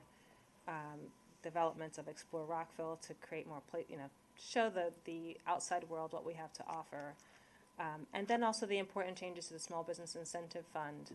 Before it was just focused on Town Center, and now we have other areas that need help as well included, among other things. So just thank you for doing that. And it was really nice to also see the Zip Trip get some media coverage on some of our businesses and the local food bites that we have and the ability to eat the world right here in the city. I will open the floor. I have a few questions, but want to see if my colleagues have any questions first. Councilmember Valeri. I do. Hi. Thank you for coming and for, like you noted, a very extensive presentation. I would love to hear more about both Explore Rockville and Global Bites in terms of your ideas around expansion, and what communities or cuisines you feel are missing, and what your approach will be to expanding that. I love the idea of the districts, and in particular the Rock East District. But if you go to Explore Rockville and you only ever see the districts, then you are really funneling attention solely to those areas. So how do you do cross promotion in all parts of the city through the district? So I'd like to hear more personally about that. Sure. While Rockies District is the first officially branded district, we do use the website to highlight the other parts of Rockville. So if you go to explorerockville.org, there's a section that says districts, including Rockies District, Town Center, the Lincoln Park Community, Twinbrook, Rockville Pike. Sorry, yeah, I might have mistaken that one, sorry. But the intention is that over time, we develop more content, with Rockies District being the first kind of pilot one. Outside of the website, we use our social media to highlight businesses from all across Rockville. So if you pop onto our Instagram, anytime you'll see highlights of the events, specials, certain recreation spots all throughout the city. And finally, with the help of Visit Montgomery and their SEO, they not only highlight Explore Rockville website, but within their own website, they have a special Rockville section with their own mega directory that markets all the businesses. So there's more work to be done, but there are some efforts to highlight all the districts. Thank you for that. And I will say that the only districts here are the Historic District, which approximating that this would be outside of Town Center, around the western part of the city. King Farm, Rock East District, Rockville Pike, which is very narrowly defined as along Rockville Pike, and then Town Center. And I flag that only because, for example, in Twinbrook, there are a lot of businesses and restaurants that survived and thrived during COVID that are not recognized in this space, and especially not recognized through Global Bites. And I think I've mentioned this before, that it's a little disheartening at hometown holidays or whenever anyone brings up Global Bites to not see even across the city. So I'd like to see expansion of that as well. Thank you. Thank you. I do know that there's some changes happening at Hometown Holidays in terms of that food marketing program, which hopefully we can get a more global discussion on Hometown Holidays. I think that was with the chamber and the events team. Is that right? Yes, that is correct. The Taste of Rockville is operated by the Chamber. So Global Bites is a separate initiative, and it was a pilot last year. So we got 16 restaurants to participate. They were a wide variety of types of food, but it was also hard to get people to understand what the initiative was when we were just launching it. So we're hoping this year people will have the track record, people will understand what it is, and we'll get more participation. Since then, we also took over Rockville Rewards from the Chamber, which was a program that provides promotions of local businesses to people who buy the card, and it allows fundraising for the schools and other nonprofits in selling these cards. And we've made that, it's been moved to be more digital. You can do it on a passport now on your phone. And we're trying to leverage this technology to make Global Bites and Rockville Rewards easier to use for the public and more understandable. So it is a process that we're working on. I also do want to point out that restaurants and services, and those are categories that people can sort by on Explore Rockville. But we have talked over the years about the fact that we are slowly identifying the areas of the city to pull into that. And so we really do appreciate the comments, and we will focus on what's happening in Twin Brook so that we can get more participation. That would be fantastic. Thank you. Councilmember Shaw, and then Councilmember Jackson, then Van Grack. I just wanted to thank you for your very detailed presentation. Also, I think a great business equity model is the NWBC business incubators that you have in Town Center that supports a cohort of women-owned businesses. So I just wanted to get your thoughts on how we can expand our opportunities with business incubators, particularly with entrepreneurs that have not historically have been a part of Rockville's business community. Danette, do you want to answer that? Thank you for that question, Councilmember Shaw. Yes, we've been very proactive in terms of our incubator at Rockville Town Square, and we've actually expanded it so that it could be a more successful program, but also accessible to many as well. During this last fiscal year, for instance, we recently incorporated the retail management component, so that way those that are opening a small-scale manufacturing and or retail business would be able to see exactly what it takes to have a full-scale retail business. I would love to say also that our retail incubator is one of the few that offers that program in addition to the maker components. When you look at our program specifically, that retail development concept is new for us that we instituted, but also that maker component as well. And it's really to tear down the curtain and really be able to see the entrepreneur behind the scenes. So we've really elevated our retail incubator program specifically to include components that not only showcase who the entrepreneur is and the business acumen that they learn in the back end in terms of training, but also that retail development component on the front end as well, so they can go out and open a retail business.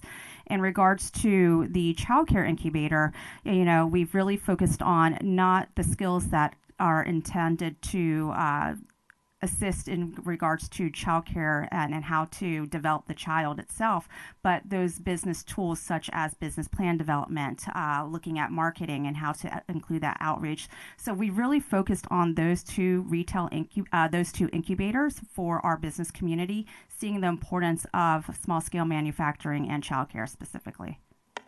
Can I add one question onto hers while you go on Ms. Rivard?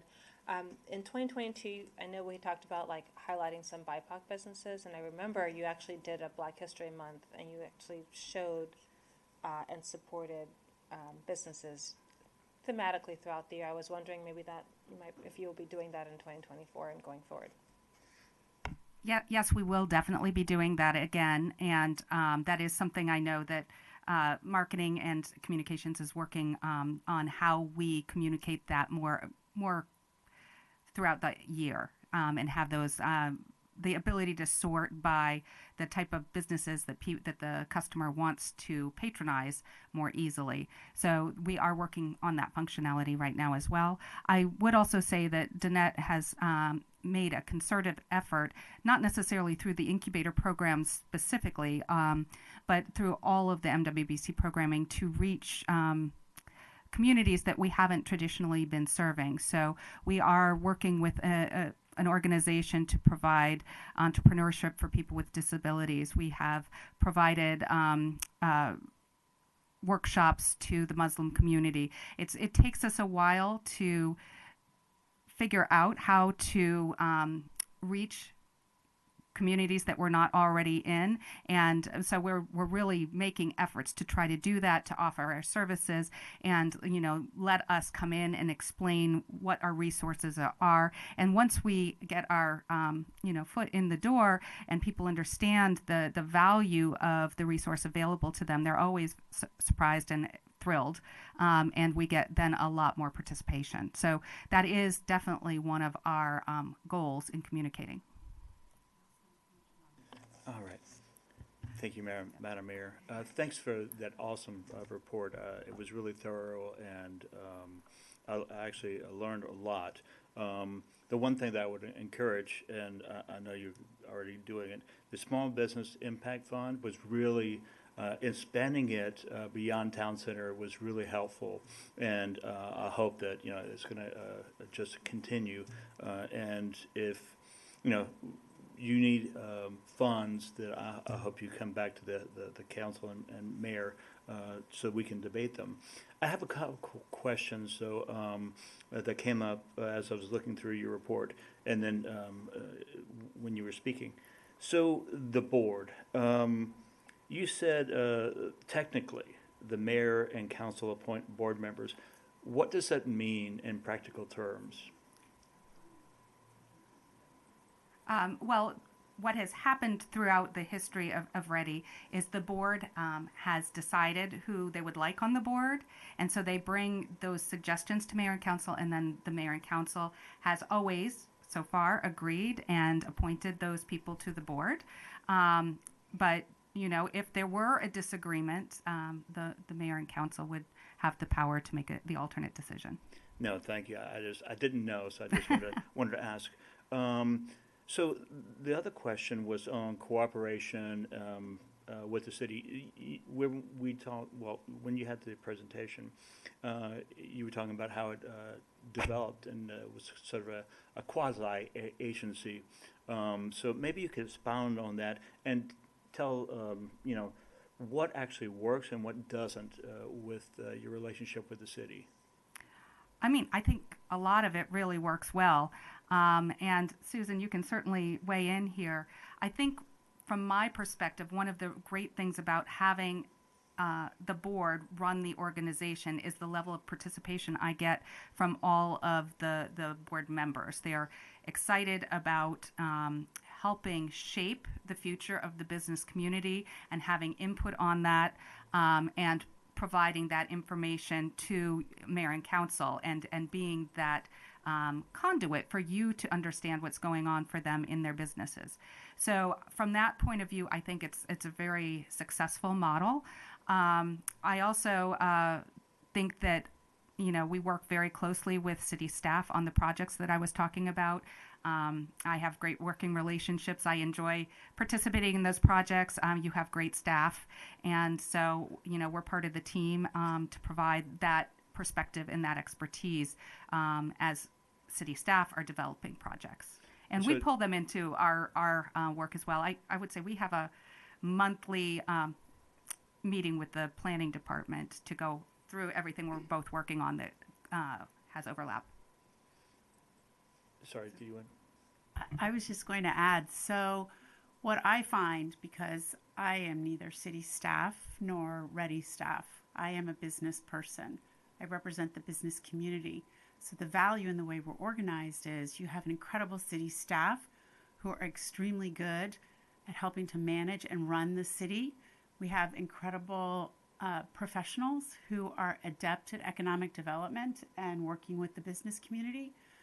What having our structure brings is that voice of the business community that really, truly can help guide and shape the policies and the strategies, because it's the business community helping to tell Ready really where the help is needed. So I feel very strongly about the way that we're organized.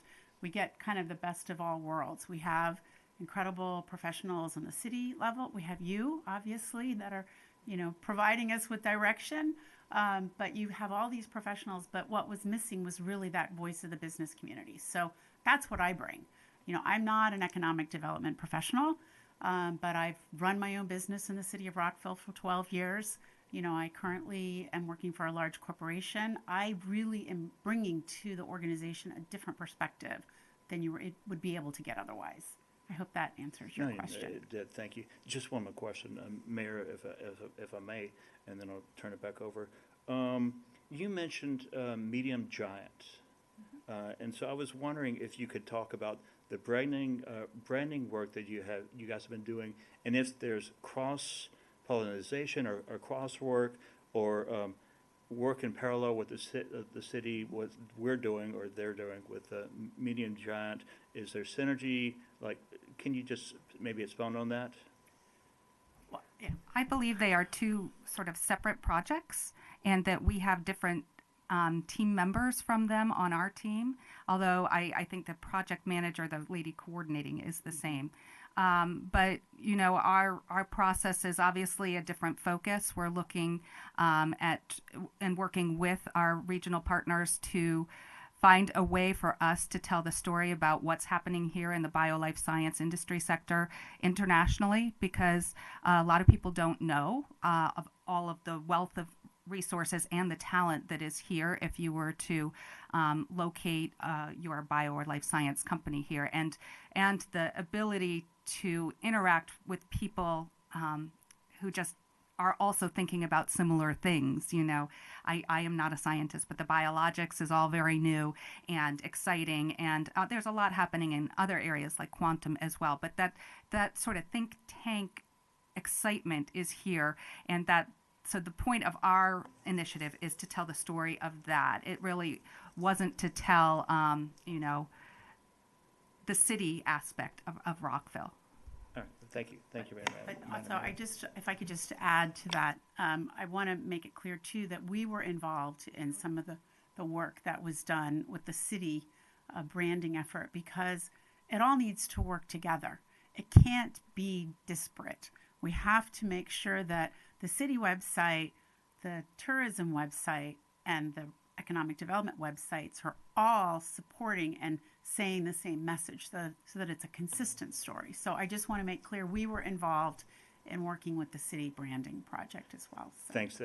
That's my point exactly. All right. Thank you, Madam Mayor. Thank you. I'm going to go to Councilman Van Grack. I had one comment on the branding. I did like that you all had focus groups. I had a chance to listen in on some early feedback you shared as you tested the taglines and the direction with potential partners. And I heard that you're going to be doing that as well. I do think that work on the life science does tie into the city, because if we can attract more businesses, that helps the city overall. So just wanted to point out those two things. I think those are best practices, and appreciate that work. Councilman Van Grack. Thank you, and I'm going to echo my colleague's statement that thank you for the wonderful presentation and the work you're doing to help the economic development in Rockville. I know we're a bit short on time, but one of the areas that I know you touched on a little bit of moments ago and in the presentation was dealing with the bio and the life sciences, and talking not just about the branding, but the marketing, and an understanding that economic development isn't just the brick and mortar shops that we go to, but we really have a major economic impact in Montgomery County and specifically here in Rockville. So I'm not asking for you guys to come here and give me a basis, but I'd like if at some point in the next little while you could give us kind of an update as to where some of that marketing, branding, and where you're looking for the life and biosciences to be, and how both the mayor and council and Reddy can support that, and where the progress. I know I've talked to a number of you about that in some of our meetings before, but if you could at some point provide us with a little bit of an update, I'd appreciate that. We would be happy to. Just one other point, sorry. I know you guys are short on time, but Rockville for the longest time was the economic engine. It was a retail economic engine for the county. And there wasn't a whole lot of work that needed to be done to support that, because it was geography based. And as that has changed and it's shifted, and our economy and our workforce has shifted to the biotech, that does require us telling a story. And that's why it's so important for us. It's just not going to organically happen. We have done really well up to a point, but it's time for us to really devote some energy to furthering that. So I agree with your points. Yeah, I'll just add that, also it has to update our story because although we help, with the location of the mapping of the human genome, now we're talking about epigenetics and proteomics. So we have to keep evolving to stay ahead of the curve. Thank you. Quickly, I obviously agree with all my colleagues. The one thing that piqued my interest and I want to hear more on at the right time ties into the marketing and the branding. I want to say I think they do a great job. Your team does a great job on social media. I see it. The stuff's there. It's relevant. It's consistent. That's great. But you mentioned early on working on KPIs. I'll be intrigued to see that because it is so difficult to see the return on investment of that. Right? How do you measure outcomes, not just the output, right? So I know that's always a challenge to make sure we're getting the ROI on the effort, and I'll be really interested to see more. I looked at your the strategic initiatives and work plan, and there's metrics there, which is a great start and a lot more than a lot of people have, but it's not quite getting there. You raise a very good point, Councilmember, and we're discussing this in some detail with the city manager's office because I think when you talk about economic development, there's a desire to really understand economic indicators, which, despite all of our efforts, we may not be able to move the needle on, but they're still important for everybody to understand where are we in our economy. So like the unemployment rate, what is the vacancy rates, those kind of things that we want to be aware of it. We want everybody to know where we are. And that may be different than the amount of effort we put in or how many businesses we meet with. So some of it will be tied to our actual performance and outcomes that are directly tied to what we do. But a lot of what we do is create an environment to try to make these indicators go in the positive direction. And, then when we have a recession or something, we're just trying to stop it from being so bad. So, a lot of the stuff we don't control. So I have a phrase that I like to use a lot of times. I like to make sure that Ready is having an impact. At the end of the day, that's really what matters. We are a very small organization. I like to say we're small but mighty. So the key thing is the work that we're doing actually having an impact within the city. And there's different ways to measure that. And I agree it's an ongoing conversation. I'm a huge fan of metrics. I probably have beat that drum a lot since I've been on the board because I come from a marketing background and you can spend a lot of money and throw a lot of money at things, but what is the impact that you're having? So I think we absolutely welcome continued conversations around that. We're always looking for a way to make sure that our team has the biggest impact that we can possibly have. So thanks. Thank you. I was going to just note that all of us are always judged by vacancy. So we definitely want the continued help. I think that's why we did the Welcome to Rockville. I know that you're meeting with a lot of the business owners, the property owners, to help to try to attract new businesses and to show opportunity. And then when buildings turn over, that you're helping to, get new players in. So I really appreciate that. We need more of that. I will say on MWBC, the Shop Local, I've seen the program grow. So you went from just, the training and the program to actually helping those businesses plan, not just being in the store, but planning events that attract people. I see those changes and I see the evolution, and it really was driving traffic. So I hope that you will continue that. And I know that businesses leave every 6 months. You guys, based on our feedback, created like a little alumni directory and QR code in the store. I think those are really positive changes, and I really appreciate that. Looking forward to seeing what happens next. I will also just note the board meetings, they do go into deep dives on like vacancy rates and analytical reports. So maybe the council could at least get the business survey, since we have some new folks up here, so that everyone has the same baseline of information as to what happened last year. Yes, yeah, we can do that. Thank you. David, Councilmember, he has his hand. Dr. Miles. Thank you, Madam Mayor. Just wanted to echo the thanks to Reddy. Thanks for the presentation. Thanks also for taking the questions in advance. I won't belabor the points, and keep up the great work. Thank you. Well, thank you so much. I appreciate it. I will also note, while you're in transition, We'll be working on the Ready Agreement. I know that's something that comes up this summer, so thank you. For my colleagues, we're moving to agenda item 9. We have consent agenda items A and B, as well as C. Madam Can Mayor? we take them? Yeah, let's do a quick consent. Okay. Can we take those as a group? All right, I will entertain a motion. I see Dr. Miles. Do you want to make a motion? I move the consent agenda items 9A, 9B, 9C as written. Second. Councilmember Jackson seconds. All those in favor, please raise your hand and say aye. Aye. Aye, thank you. All right, we will. Madam Mayor, do we need to wait for labor period or no? I can't remember. I don't think for any of these. Can you? No, none No, of these. Madam Mayor. Yeah, thank you. We're good. Thank you, Councilmember, for checking. We're going to take a quick 5-minute break, and then we'll reconvene on introduction, discussion, and instruction for possible adoption on 11A and B. Thank you, everyone. We'll be right back.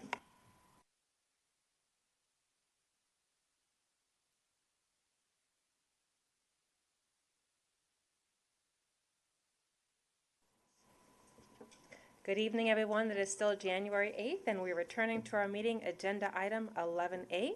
We'll be hearing a presentation on justice, equity, diversion, and inclusion, as well as religious healing updates. Welcome, Tyree Davis. Good evening, Mayor and Council, and Happy New Year. My name is Tyree Davis IV, and I am the advisor to the City Manager for Justice, Equity, Diversity, and Inclusion here at the City of Rockville, and I'm joined by my colleague, Jess Homer, our ADA Coordinator.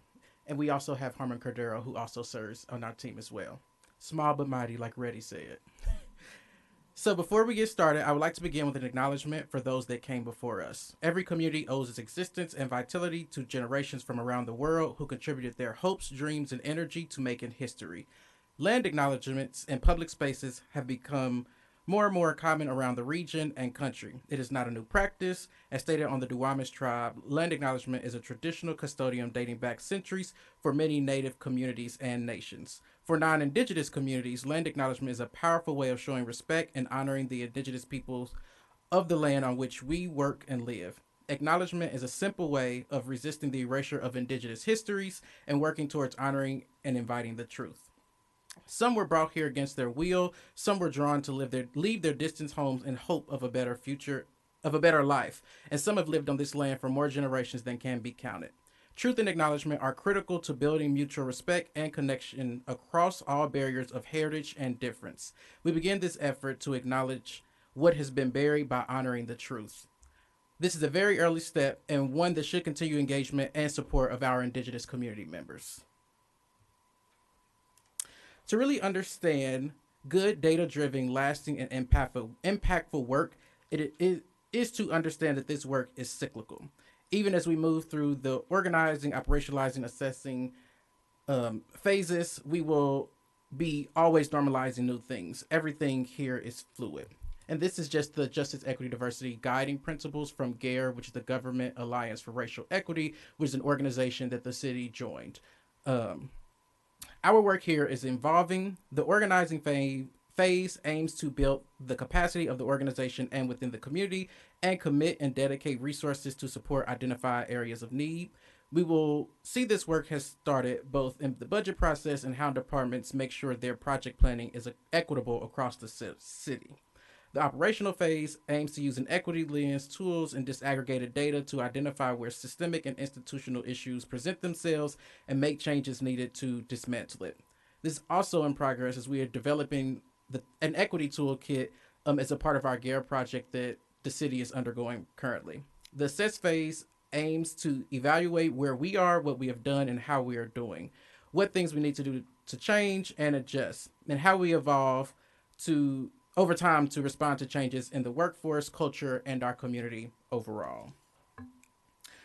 While the city of Rockville has been a member of GARE since 2021, we are currently engaged in our first cohort. 10 city staff members from a diverse set of departments attend this intensive 9-month program with several other cities and or counties in the DMV, ourselves, City of Alexandria, let's get this. Hyattsville, Fairfax County, as well as Gaithersburg are the others that are participating this year.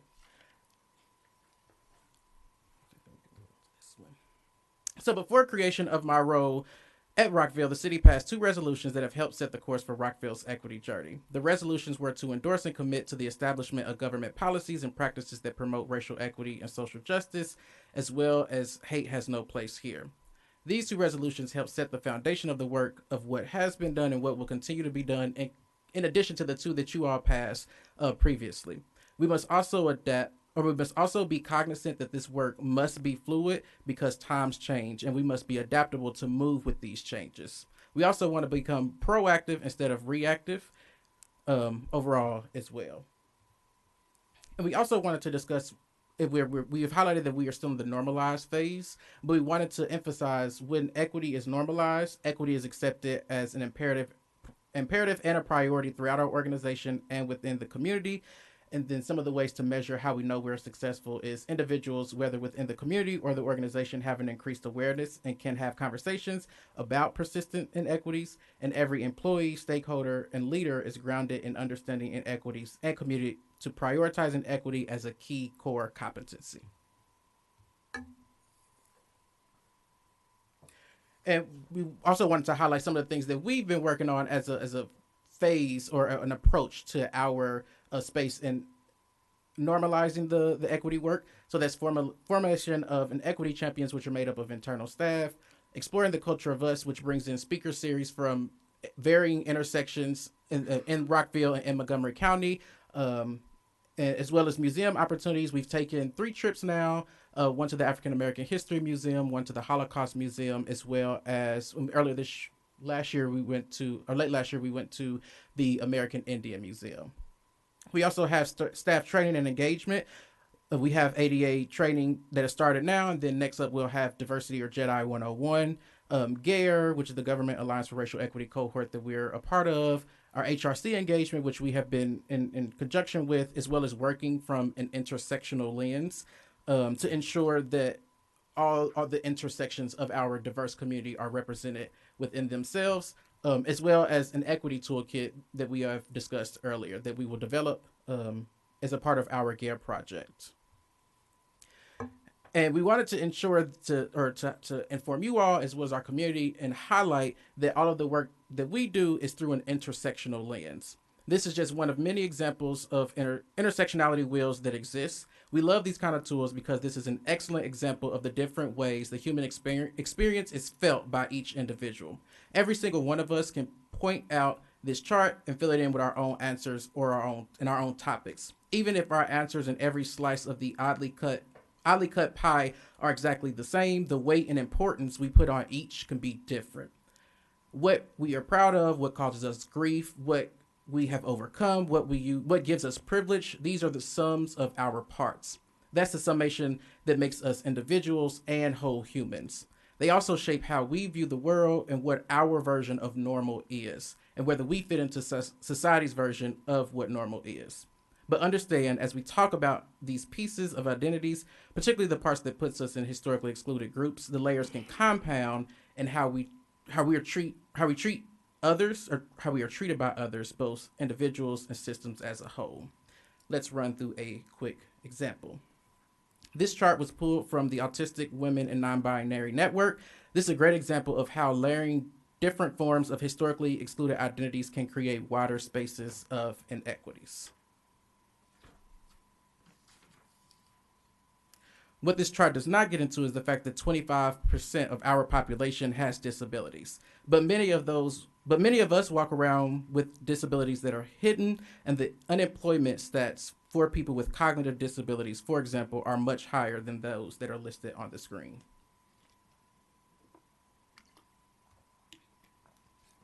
We also wanted to give you all an update on the Interfaith Task Force. And at this time, staff would recommend that no Interfaith Task Force be started at this time, and staff believes an overall equity task force as a holistic approach would be a better suited in the future. And we also just wanted to give an update to the October 9th meeting that the past body moved forward on. So as we see that the 6 spaces that are highlighted, all of these are in process of completion or it will need to be brought back at another time before the elected bodies. And I want to highlight the last piece.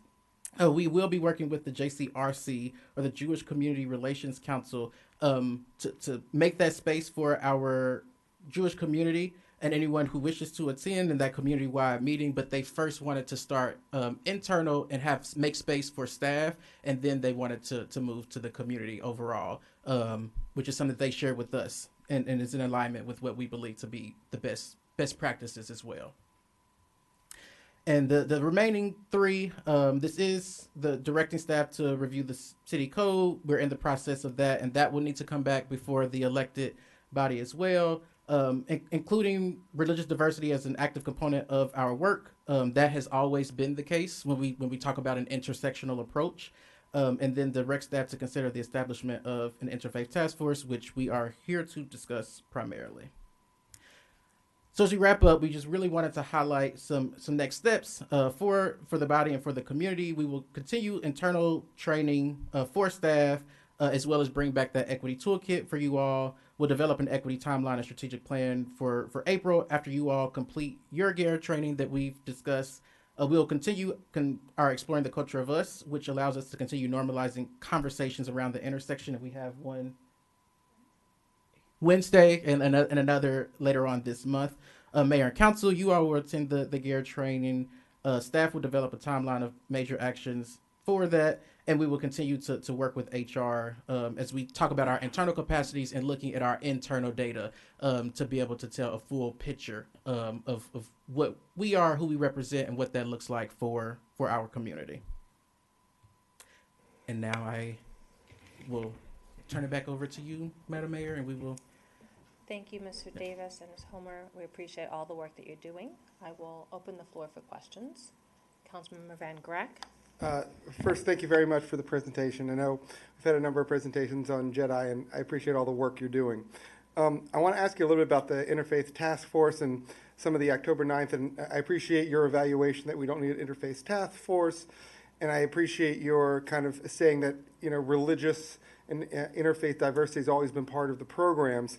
However, we also have to still acknowledge that the mayor and council did pass this resolution on October 9th because there were some missteps on behalf of staff in dealing with it. And, I'd like to hear a little bit from you as to why we're now kind of 3 months past that, and every one of the tasks are either we're still working on it, or it's coming back to the mayor and council, or we don't need it. And so I think it's important that we address a number of these things, whether it's a meeting, and if there needs to be a meeting with the staff and JCRC, that's great. Is it planned yet? If there's going to be an interfaith calendar, which I think it's been mandated that there is going to be one, what's our timeline for getting at it? Because I think these are important things for us to address so that we don't have any more missteps. Because I think we all acknowledge that while there have been things part of JEDI, we can do better, and there are specific points that I think the mayor and council have pointed out that we need to do better. So I'm wondering if you could talk a little bit about where we are in this process as opposed to just in the process of completion. Yeah, well, I recommended that I think that we should have an overall equity task force where religion is embedded as a part of the greater whole of it. So I think that we should absolutely have one at a later date. It is a lot. When we say an interfaith or a diversity calendar, there are a lot of spaces that exist in America. So we have started one that is approximately 16 pages. So we have to double check and make sure dates are accurate. We have to work with partners to understand the space. So we're not telling community what they celebrate, where it's a collaboration and a conjunction. And this third piece specifically, JCRC, we're working with Deborah Miller, and she shared that they had an event that was planning that was high priority. So we would connect. We've connected us several times. So she wanted to wait until the top of the year for us to start planning what that looks like. So, and just to kind of go over, and I love the idea of let's do, a task force with another thing, but I think one of the reasons why there was the issue of an update to Chapter 19 and dealing with an interface task force is if you go to your little circle that you had, I think is on slide 7 of your presentation, of the core 6 issues that you have there in the center, interfaith and religion isn't one of those 6.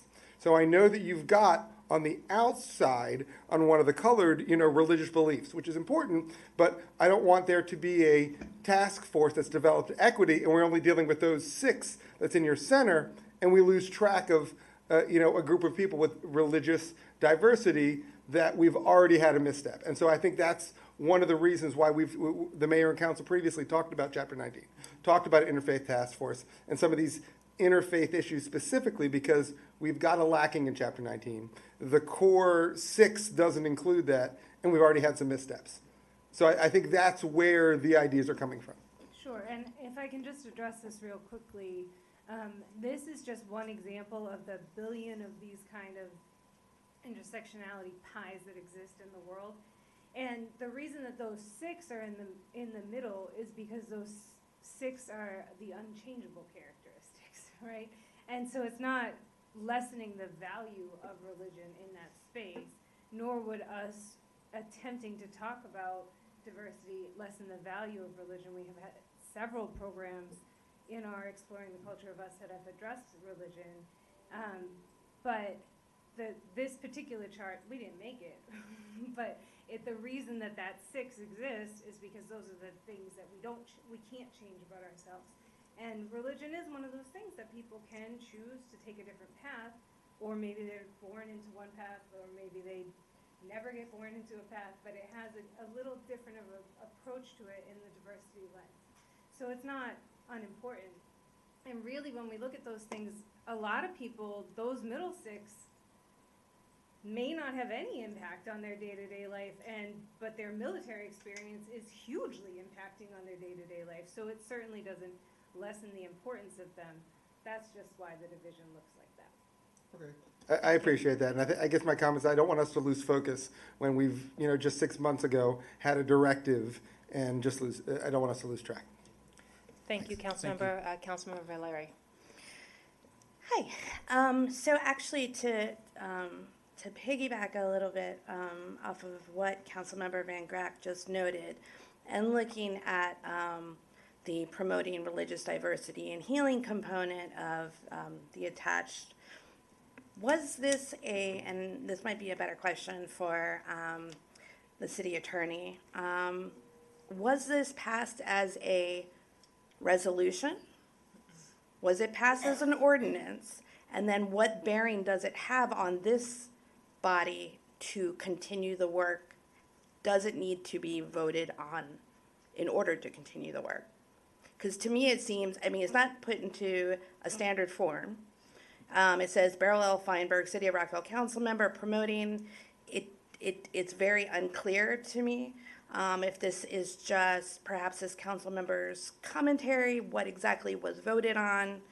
There's a lack of clarity there. So that would be a first question in this process, and then I can go to my next one after that.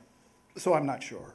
Okay. So it wasn't voted on as an ordinance, and I guess we could ask the clerk if it was voted on as a resolution, but I'm not sure. So if it's not a resolution and it's not an ordinance. I'm not sure if it was a resolution or not, but and it's I won't definitely hold it not to an you. ordinance. If it's in this sort of nebulous, would that be then something that this body would have to affirm? So I guess what you're asking is the previous body, when they gave direction to the staff to do X, Y, Z, I think it was just simply direction to staff. And so it'll be up to staff how to bring back to you how it's going to implement what was requested of it. That makes a lot more sense. On the topic itself, I think that from my perspective, the Human Rights Commission has often become the de facto Jedi Commission, and that was not perhaps the intent when it emerged, but is that something to A, consider? B, the Human Rights Commission already has a task force that is particular constituency focus specific, right? So if an interfaith task force existed, it seems more natural to be a task force within the Human Rights Commission, so that any issues going forward, this is a group of individuals, expert volunteers that I think are the best, are very capable of helping to navigate these issues. Interfaith organizing, interfaith mediation is really tough and should never be taken lightly. And so that would be my comfort level. I also just want to acknowledge that as part of religion and religious viewpoints, I think we do also need to acknowledge and include individuals who define themselves as atheist, agnostic, or of no discernible faith tradition, and have that not be excluded in whatever work that we do. And those are just my initial thoughts. I'm really appreciative of it, but I was kind of trying to figure out more the processes on. I remember it happening near the end of the term. I remember there was a bit of chaos, and then I just wanted, if there's a better way for us to move forward, I just wanted to see where we could do that. Councilmember Fulton. Thank you for that presentation. I have two questions, one on things that I think have been done, and then one on what you're proposing going forward. When I look at the agenda packet, there was two things under the initiatives that were started or maybe completed that I was wondering more about. It does say that you created shared language. Is there agreed upon shared language around this space that we should know about so we can be using it as well? And if so, I'd love to have that if that's documented and done somewhere. The other thing that piqued my interest was supported the development of an equity map. Can you speak more to what that is and how we can be cognizant and useful to us?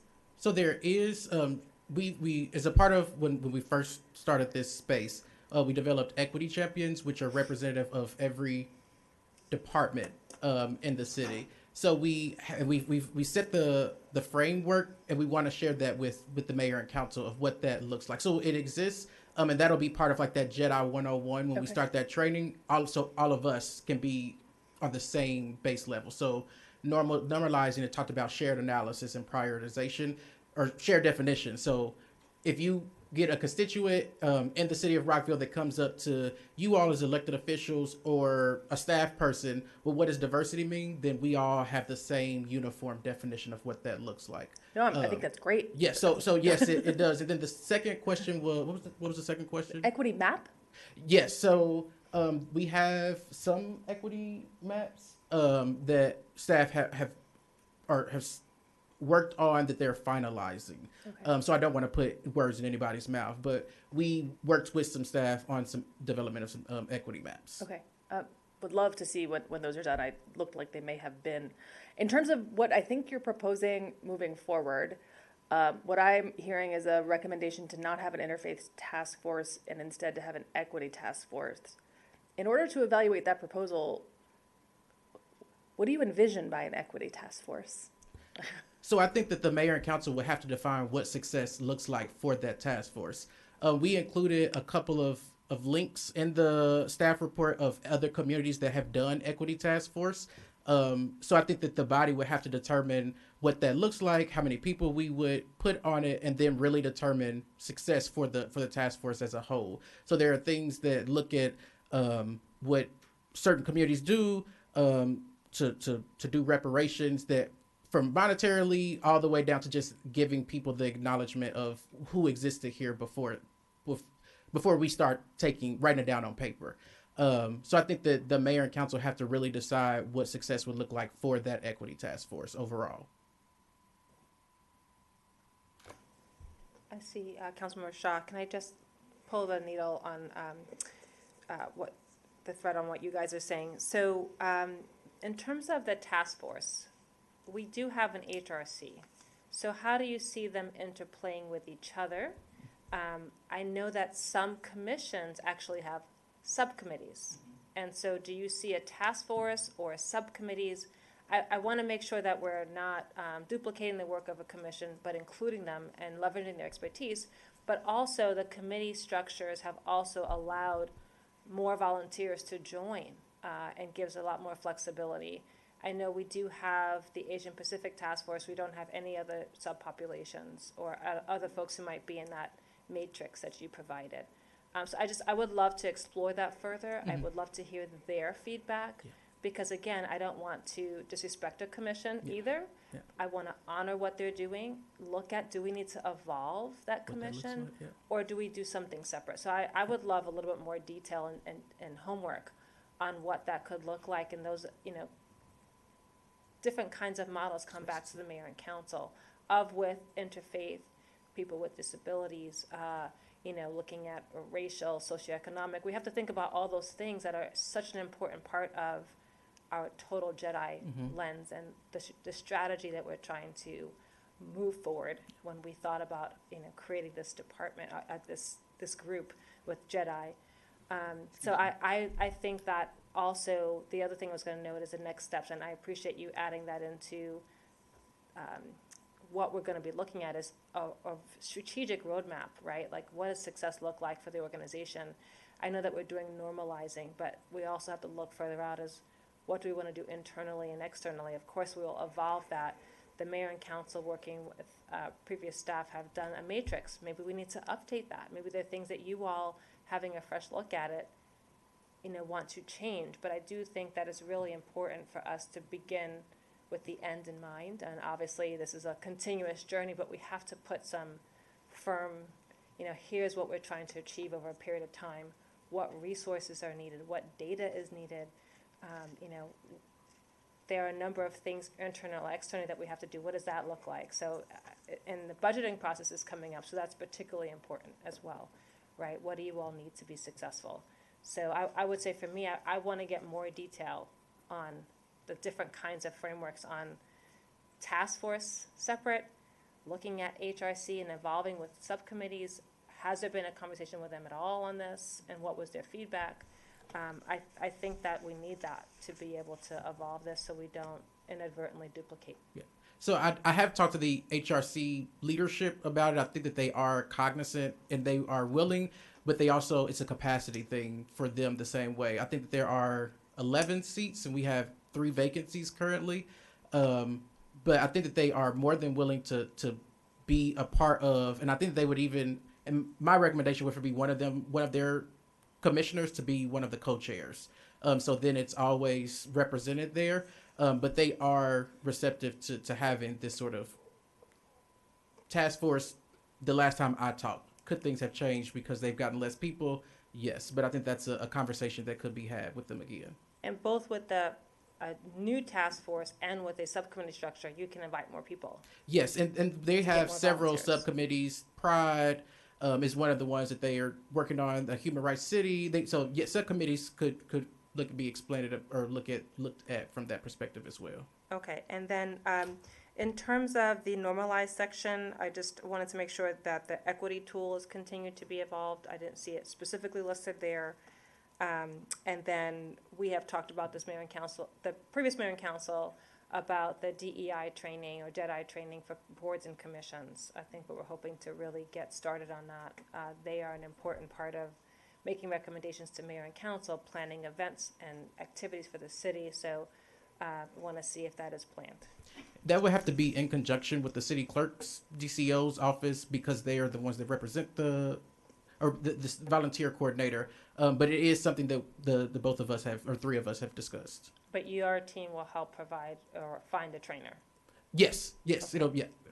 Okay, thank you. Councilmember Shaw was first, and then Councilmember Fulton. Thank you, Mr. Davis, for your presentation, also for your truth-telling around the land acknowledgement. I have a couple of points. First, with data. So I saw in the presentation that there's a plan to have a plan in April. And I just wanted to take us back to the 10-21 resolution. And it says, according to the resolution, the mayor and council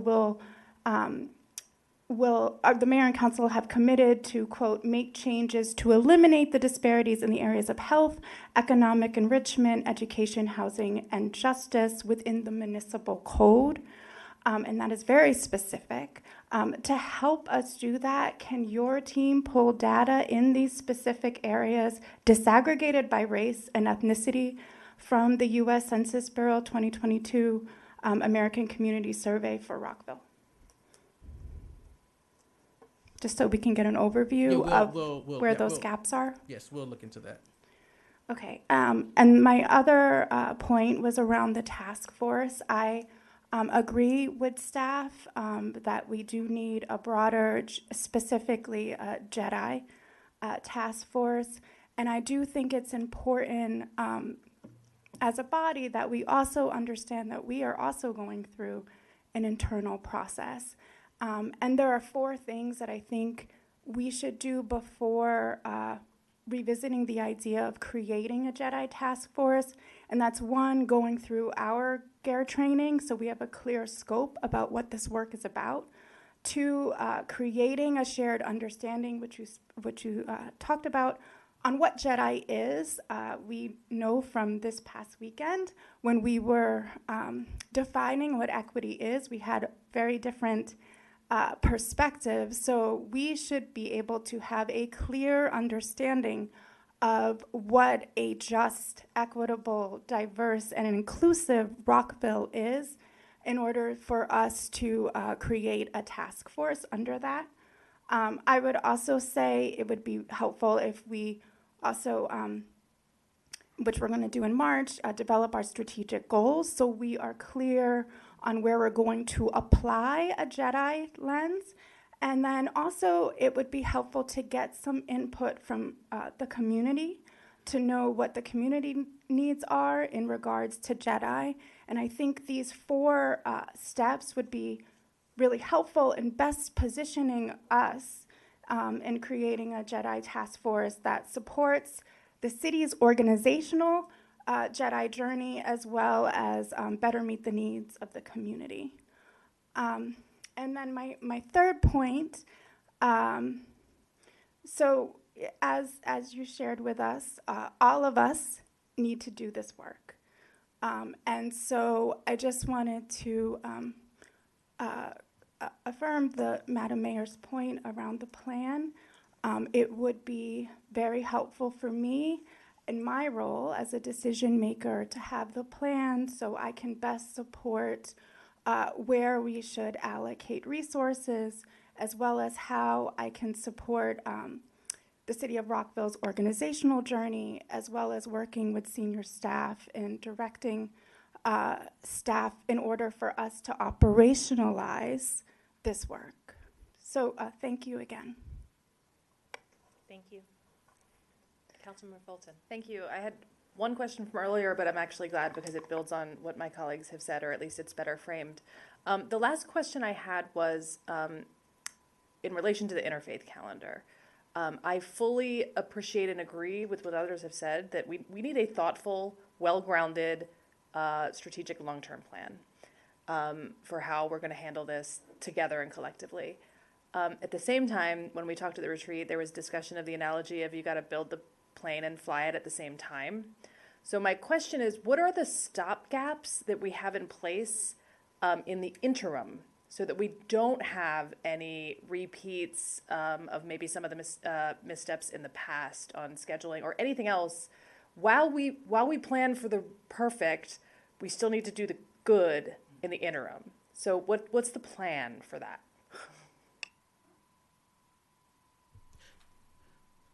So I think that we would, in that space, is to ensure that people are okay with having these sorts of conversations. I think that when we saw what happened in the past, I think that we weren't prepared internally for those sorts of conversations to be had from our community. So we have to normalize being called to the carpet for the things that we mess up on, because it's inevitable. And we really should be building community. I think that I've heard this body talk a lot about like community engagement, which I wholeheartedly agree with. And I think that that's imperative for us to be successful, because the city isn't perfect. We have flaws just like everybody else. So when we make mistakes, we have to be prepared to have the conversations with, or give people the space to have the conversations, let us know what we did, how it made them feel, and then let them guide us to what success looks like after we come through the mud together. Because it's very easy for us to point fingers at other people and not make that space. But it's knowledge The stopgap is the knowledge that we're imparting upon our staff, and building that community, so that when we do mess up, because we will mess up, that we hope that our community will allow us to right our wrong, essentially. Thank you. Can I just, I see you, I'm coming next. The website, I appreciate that you've added the 2 resolutions. One of the things that we talked about in October was updating that site to be more current, and then interweaving interfaith as part of that. And I wonder, is that something, do we have a timeline for when you're thinking of doing that? I appreciate the resolution, but I think the other components are still through 2021. So I just want to make sure that people have a sense of that we are evolving, we're not stuck in time, and we're also being very inclusive as we talk about JEDI. So I would like your feedback there. And then specifically on page 80, there is a comment about need to discuss with mayor and council under development of the diversity and interfaith calendar, similar to my colleagues' comments. Do we need to produce a policy on this topic? I mean, I think we already gave direction, well, the past mayor and council gave direction to build a calendar and to be mindful of the high holidays.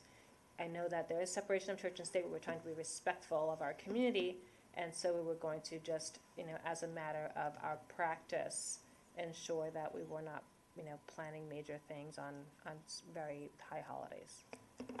I'll take that one.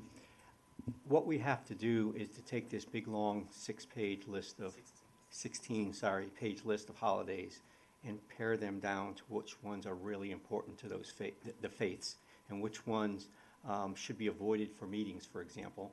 And because we can't exist with 16 pages of dates. And so that's the next step. We've done that indirectly as we're planning mayor and council dates. And we brought that out to senior staff. It's already resulted in a board and commission canceling a meeting because they discovered they had it on a date that they should not have, and they rescheduled it. So to the planes flying and we're building at the same time, we are trying to do that, but we got to take that 16 pages and get it down to something to say, okay, you should not be having a mayor and council meeting or a community meeting on these particular ones because they are so holy to that group.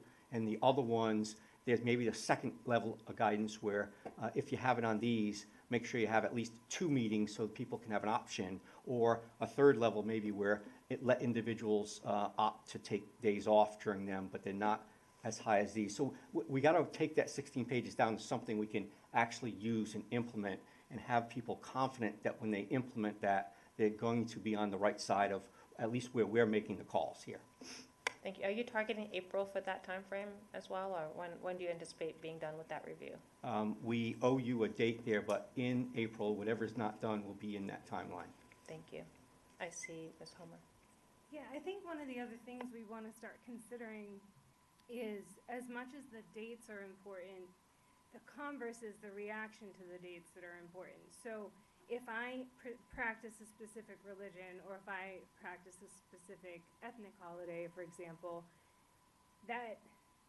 is it the job to not have anything on that day, or do we start tempering our expectations of the staff, of the council members, of the community to have to show up on those days, right? So if there's so one of the issues that we had was we had a meeting on a high Jewish holiday.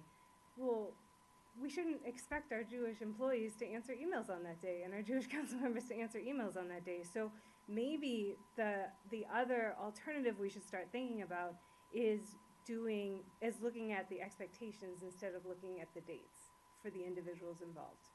And so if that means we don't do a 24-hour turnaround on answers, that might be the space to start thinking about things. Yeah, I agree with you, and I also think that there are tiers, right? So maybe that's the level one is, no, we're not having a meeting on that day, and the other one is we give space for people to be able to attend or not, and don't expect or pressure them. So I appreciate that analysis.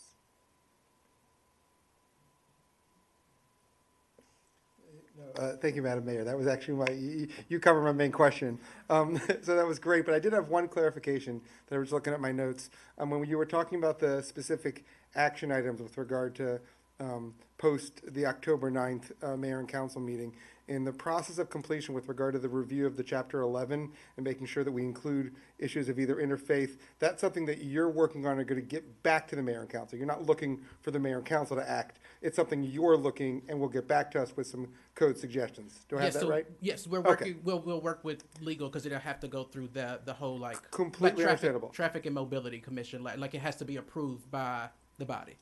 That's how I understood, but I just figured I'd clarify just to make sure.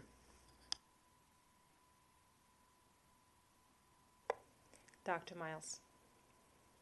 Good evening, Madam Mayor. I just want to thank the presenters as well, both today as well as during the retreat. I think that Mr. Davis did fall back into college mode and giving us homework, but I'm happy to receive it and that we do need to get on our gear training. I appreciate your holding us to task on that. Look forward to subsequent output from your work, your team's work, and look forward to be a partner with you on it. That's all. Thank you. Thank you, Councilmember Larry. I wanted to also note in that, actually, now the slide's gone. In that last slide that was up on the doing the work internally with staff and working with the JCRC, just to note that as a governmental entity, we should offer those sort of spaces to all organizations of a variety of faith or religious traditions, so that so as not to give the appearance of a preferential treatment to any one religious tradition. Not that I'm saying that, but from that perspective of a separation of church and state, I would feel very comfortable if other organizations were approached. And it may, again, need to start internally. That totally makes sense. But I just wanted to flag that as my last comment. Thank you. So we've given you some feedback and hoping to get some more intel around the April timeframe. I wanted to pause and say, is there anything else that you need us to come back to you on or get alignment? Get back to no, but MLK event is Saturday from 9:30 to 12:30 at Rockville High School. So please come join us. On that note, I hope that there's a lot of outreach going on. I reached out to one of the community associations and they had a meeting scheduled at the same time, and they didn't know this event was happening. So I just wanted to see if we could do a final push of outreach to some of our interfaith organizations, minority scholars, community associations, HOAs, etc. Thank you. Thank you. Have a good day or good evening. Happy New Year, everybody. Happy New Year. All right, everyone. So we are moving on to 11B, discussion and instruction on branding. And we'll be welcoming our staff director, Kathy Kirk-Dantzler, and I understand Jenny Quinoa is going to be helping as well.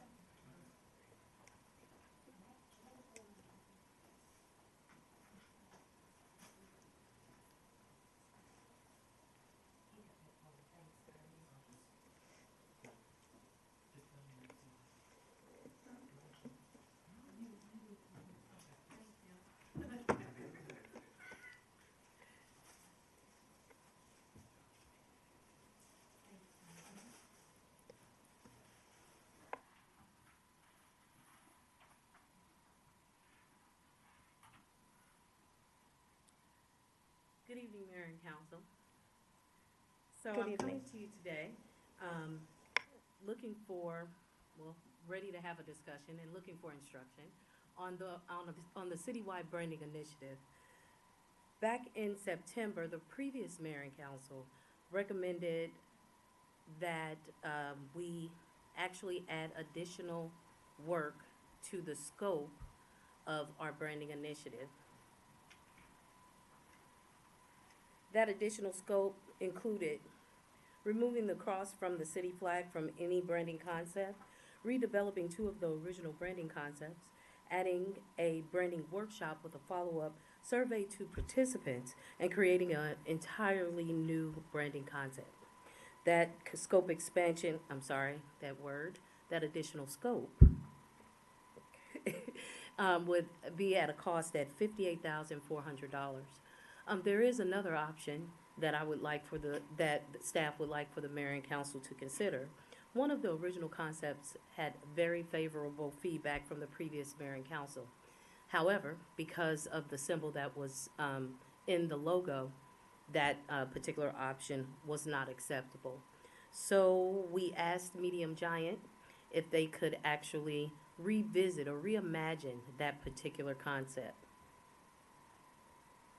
And that's the concept that is there on your screen now. The mayor and council, you have the option to proceed with the original existing scope and looking at one of these options to continue on the path we are right now in the branding initiative, which the next step, if you choose this option, would be implementation. And there is no additional cost for that. So that's what I'm presenting to you. I open it up for discussion. I have Jenny Quinoa from Medium Giant that is joining us via WebEx to also assist with answering any questions so we can discuss how to move forward. Good evening, y'all. Nice to see you. Good evening. Can you also, as we prepare for our discussion, there is the issue of the symbol, the logo. There's also, and there were a couple others I see on that list that were like generally liked beyond the reimagined R. Can you also just note the taglines? Because I think that's another component of this. One thing, the previous mayor and council also chose, if you could go all the way, keep going.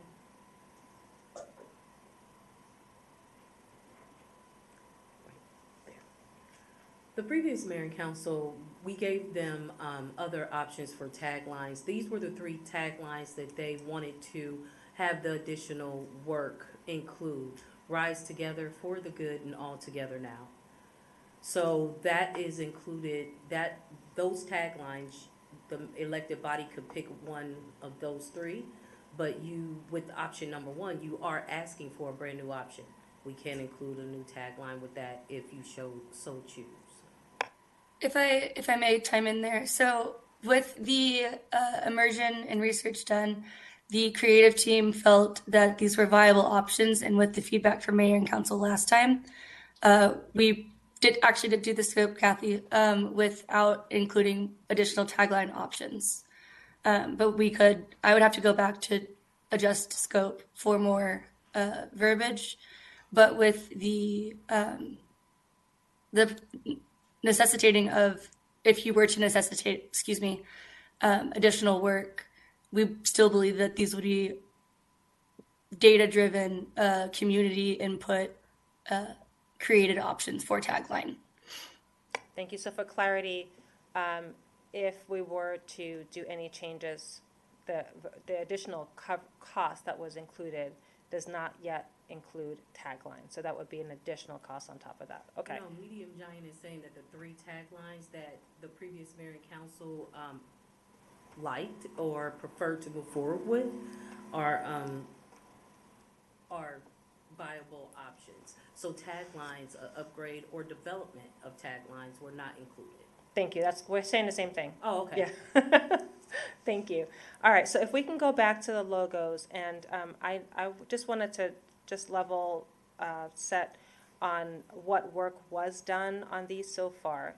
So in the original RFP, there was discussion and language specifically about trying to ensure that stakeholders had a chance to provide input on the final creative direction of what we have, and there were a number of specific elements of that spoke to, basically trying to make sure that our audience segmentation was done, and that we went back to that audience to see what are the different kinds of people in our community think about the branding options that we have. I understand that that has not yet been done on these options, right? But my question is, with the idea of moving forward, if we were to choose this second option of keeping, some of these logo options that you have before us, is that included? Because I certainly would not want to, me personally, every branding project I've ever seen or helped support, there is always community input and feedback. And so I wouldn't expect the mayor and council just to say, I like this one without having that follow-up and engagement with the community as originally envisioned in the RFP. Sure. Kathy, did you want to say anything to this, or can I go ahead? You can go and I'll follow. Wonderful. So with our processes, we do the immersion and research phase, which did include an extensive focus group session schedule with lots of members of the community, and then our in-market, which again was a very extensive schedule that engaged with the community. The findings of the immersion research phase were presented to a group selected by the city, essentially what ended up being the PIO team. So where we leaned on the team to select stakeholders for who would participate in the focus groups, we also leaned on who was going to be the ultimate in-game stakeholder to approve each phase. And so once our first phase was approved, immersion and research, we moved to branding, which again was approved after multiple iterations of revisions with PIO. So with those subsequent approvals is the reason we are now having to revisit a new addition to the scope, because the work the work was done, which is why we're here. But to that point, we did hear the feedback regarding wanting to involve a larger group of stakeholders in approvals and the design process, and that is why we specifically line itemed the workshop and the follow-up survey prior to anything going back to mayor council. So, but if we don't go with development of a whole new logo option, if we go Sure. with the logo options that we have, if we don't choose not to spend $60,000, Sure. and we stick to the original proposal, which did factor in making sure that the work was sort of compatible with, appropriate for the community, as part of your implementation plan, do you have the capacity in the current scope to be able to get some of that community feedback? So for example, the contractor should be expected to employ creative means of community engagement to ensure that the sample groups reflect the highly diverse background of those who live in Rockville. A final creative direction must be informed not only by the opinion of community leaders and city staff, but also to be tested within the community for broad appeal and cultural sensitivity. So, I think this is where the confusion came from, even back in September. The way that when I received the project that I interpreted it is the way that it was perceived and how we went forward with it, which was the emerging from medium giant, the 8 focus groups that included the previous mayor and council, getting their feedback on what they wanted the city brand to be, because this was the city's calling card to the community. From there, that development happened. Then I took it as having a subcommittee that was PIO take those concepts and then give them to the elected body. Now, an additional step after reading this, after you brought this up, I do feel if you're looking at option 2 and there is one concept that you want, then maybe there is a vehicle that PIO has that can use, like a survey, like we do for the budget. Maybe we can take that from what you decide. If you decide option 2, we can take whatever you choose, whatever 2 concepts. We can use some of the platforms that we have now, one of the platforms we have now. And like I said, I'm just thinking about budget and how we do the budget survey, and maybe just have something where it's a percentage. This percentage like A and this percentage like B. But with option 2, an additional going back and revisiting the focus groups that we had in the original, in the beginning of this process, we can't go back. In option 2, which is the additional work, that is included. There is a budget workshop that is included, and that is detailed out in, I believe, page 2. So that is part. So it's how you would want to proceed, but I think that closes the gap on the mistake that I made in my interpretation of what this RFP was supposed to be and what you, as the body, wanted. Thank you. If I may chime in before proceeding, could we go back to the slide that kind of does like the sections breakout from the top of the deck? One more. Another one. So if we could line item a bunch of these just separately. So if you wanted us to support with the follow-up survey with those who are engaged, we could execute on our end as well. I can provide a breakout of each of the different pricing for elements. Just to, if that's a way to continue to be a partner here in this process. Sorry, I just wanted to throw that in before we hopped back to it. That's perfect. We just kind of wanted to understand the complexity and the scope of the two options, and we really appreciate everything Patio is doing. And I know this is not an easy project, so let's also say that. All right, Councilmember Fulton. Thank you for that clarity up front. There's one thing, and I absolutely agree that the message testing is something that we will want to work in before we finalize anything. I also watched the meeting, the last meeting on this topic, and was persuaded by the gentleman, I forget his name, who talked about the difference between qualitative and quantitative message testing, though. So when we talk about a survey where there's a percentage, yes, no vote, he said he never recommends that, and I understand why.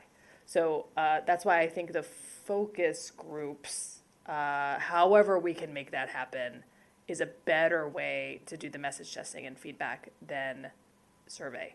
And I think, Madam Mayor, I heard you say an idea that I think I agree with, which is it's not straight number one or option two. It's take what was already in front of us, not a whole new option other than fixing the symbol, and then doing the message testing on those.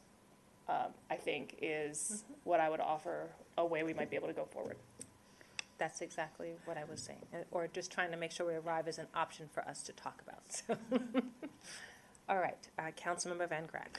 I have two questions. First, I just want to, I don't want to reinvent the wheel or go back to this, but I know that there was testimony and there was discussions last time with regard to the offensive symbol, and we have to go with the cross and cross. And I guess there was people who said, and even council members who said, they're uncomfortable even seeing this on the city document. And if we're talking about things renewing, I don't know why we're, again, showing off a symbol that offended people. Okay, I was not aware that it wasn't supposed to be in any document, but we were showing what it was to what it's going to be as we listen to the community and the elected body saying that they were offended by the cross that's on the City of Rockville flag. Okay, we will not do that. And the other one, I guess, is not really for you, Kathy, but more for Medium Giant. Much like Councilmember Fulton, I was here listening to when Medium Giant was here before, and one of the overarching views that I took back is the quality, and them saying that they want us to love this logo. They said they will not be sad. I was very convinced. They want to say we're not done with our job until you absolutely love what we've done before. And I think there was universal view from the mayor and council that there needed to be significant, still more work done. In addition to the fact that one of the primary suggestions had an offensive symbol. And so I guess I'm asking, for Medium Giant, aside from just taking one of the designs and, expanding on it, there was a decent amount of feedback that came from the previous mayor and council looking at different components. I don't see why Medium Giant, as part of the current RFP, can't say, hey, there was a lot of different components and there was a lot of feedback. It wasn't just circling and check marks. There was even discussion from the body, which was very helpful in talking about certain fonts that they liked, certain symbolism they like. If Medium Giant can take some of that comments, as opposed to just one logo, and kind of see if they can come up with something that's the mayor and council would love more. And I want to hear from Medium Giant if that's something that they can do. I think similar to what Councilmember Fulton and the mayor said, more of a different expansion as part of the current RFP. Councilmember Van Grack, I'm going to, excuse me, Jenny, that's what option one is. All those notes from that 2-hour discussion That is the additional work that will be put into the brand. Those fonts that they were talking about, even the colors, all that is option one. So you can choose to have, when we say redevelop, the two options that they sort of settled on and a new, totally different concept. All those comments, all those things, even in that discussion in detail, is going to be part of the additional scope, which is the $58,400. Does it say that on this PowerPoint? No. Oh. But that is what is. Okay, then maybe you're missing my comment. What I'm saying is, they want an additional $58,000 to incorporate the feedback from the mayor and council. And what I'm saying is Medium Giant came to us and said, we're not satisfied with our work, what we've done, unless or until you love your work. They came back to us with a number of logos, one of which was offensive to a number of people, and they admitted, they apologized. We didn't do our research, we didn't look at the symbol in some of the meaning. So what I'm trying to understand is, why isn't them reworking based on that feedback part of what the scope of what they should be doing in giving us a product that we love? Sure. So within scope, we do outline numbers of revisions. With the PIO team, we did several iterations of the, I believe, 8 logos you see there. So we went through multiple rounds of approvals. And that's unfortunately where we do hit scope. And with the quorum rules, these can't hit mayor council prior to this presentation. So we leaned on the support of the PIO team, which was selected to represent Rockville stakeholders for what options would be viable and put up for the vote. So while I do stand behind the statements of we're not happy until you are, where there are approvals and rounds of limitations built into scope, we have butted up against them.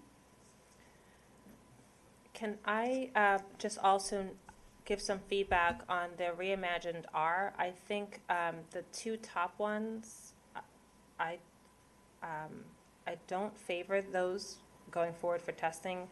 The top right one looks so much like what we already have, I believe, and then you can't really, the R is so abstract. I would, if this body were to work within a current budget, I would knock those out. And then also, the other logo developed with the navigation R was something that I think the body wanted to explore. It had a check mark. I think if we were to do any message testing, I would include that one as well as the taglines. Councilmember Valeri. So first I want to say I appreciate both for Ms. Dantzler and our friends at Medium Giant, having been through many rebrandings, many new logo development. This is never easy under the best of circumstances. And you had it even harder because you had a complete, new client, basically. So I appreciate how tough this is. I think that that's the struggle for us up here, is that many of us watched this process along, would have made different decisions along the way. But here we are. So moving merrily forward. I'm less and less enamored with the idea of a tagline. I think from a marketing perspective for a city, I don't see it as a necessity. I also kind of want to flip things around. A new logo, a new rebranding is a calling card to the rest of the world, essentially. It should be something that the city, mayor, council, staff, and the community have lifted up together. And however we want to do that, if we want to do it just a survey, if we want to find another way to do it, but it needed to be from the get-go, and this is nothing we can change now, a process, everybody together, and that should have been key to this.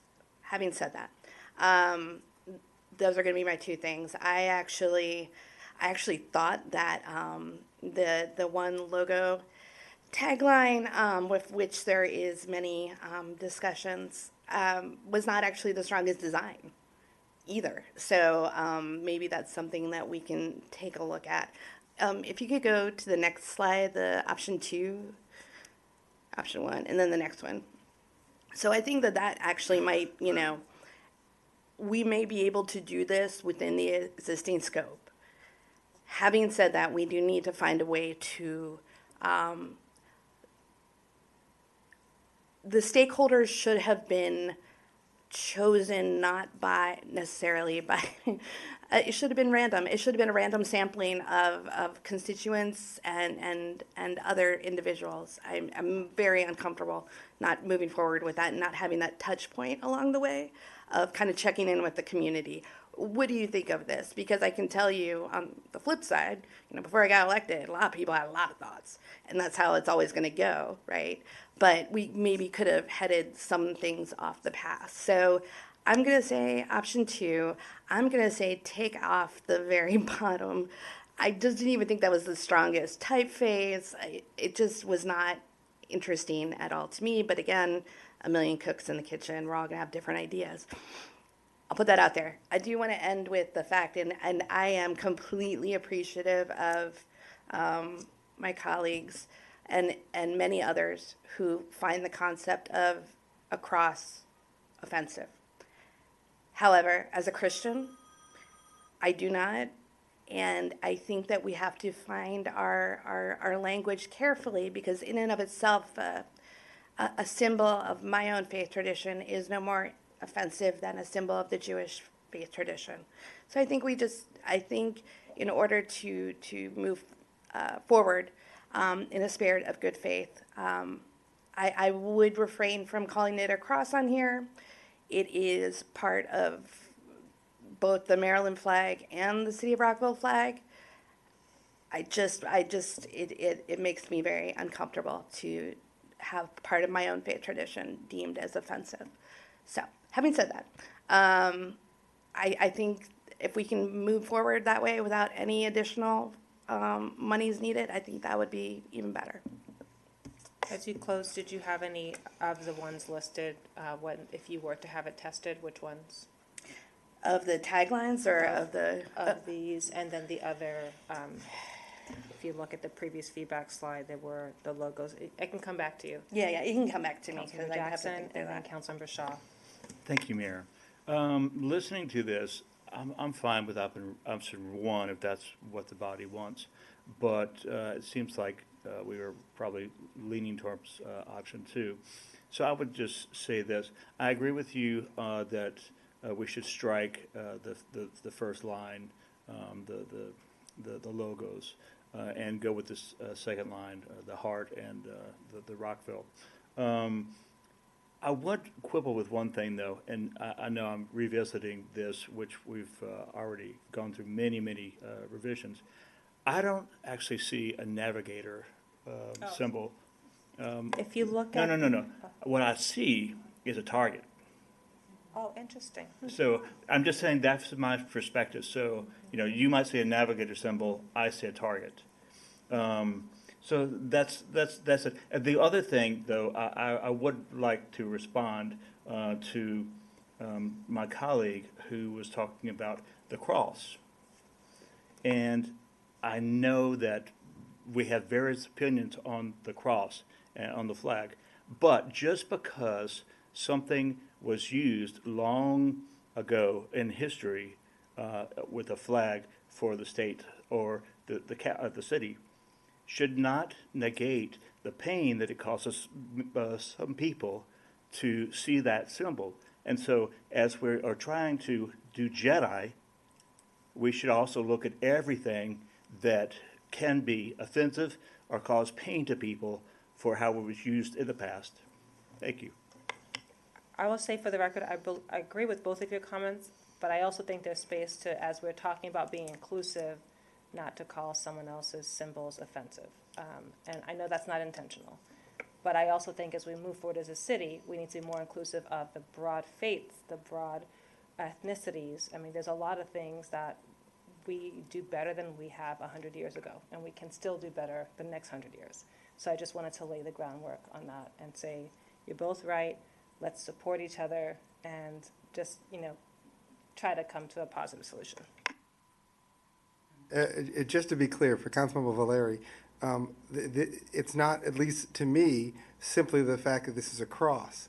As I noted last year to the mayor and council, this specific symbol has been used as a Confederate symbol, as the Confederate armies and members. So this is not necessarily, at least to me, an issue necessarily of a religious symbol.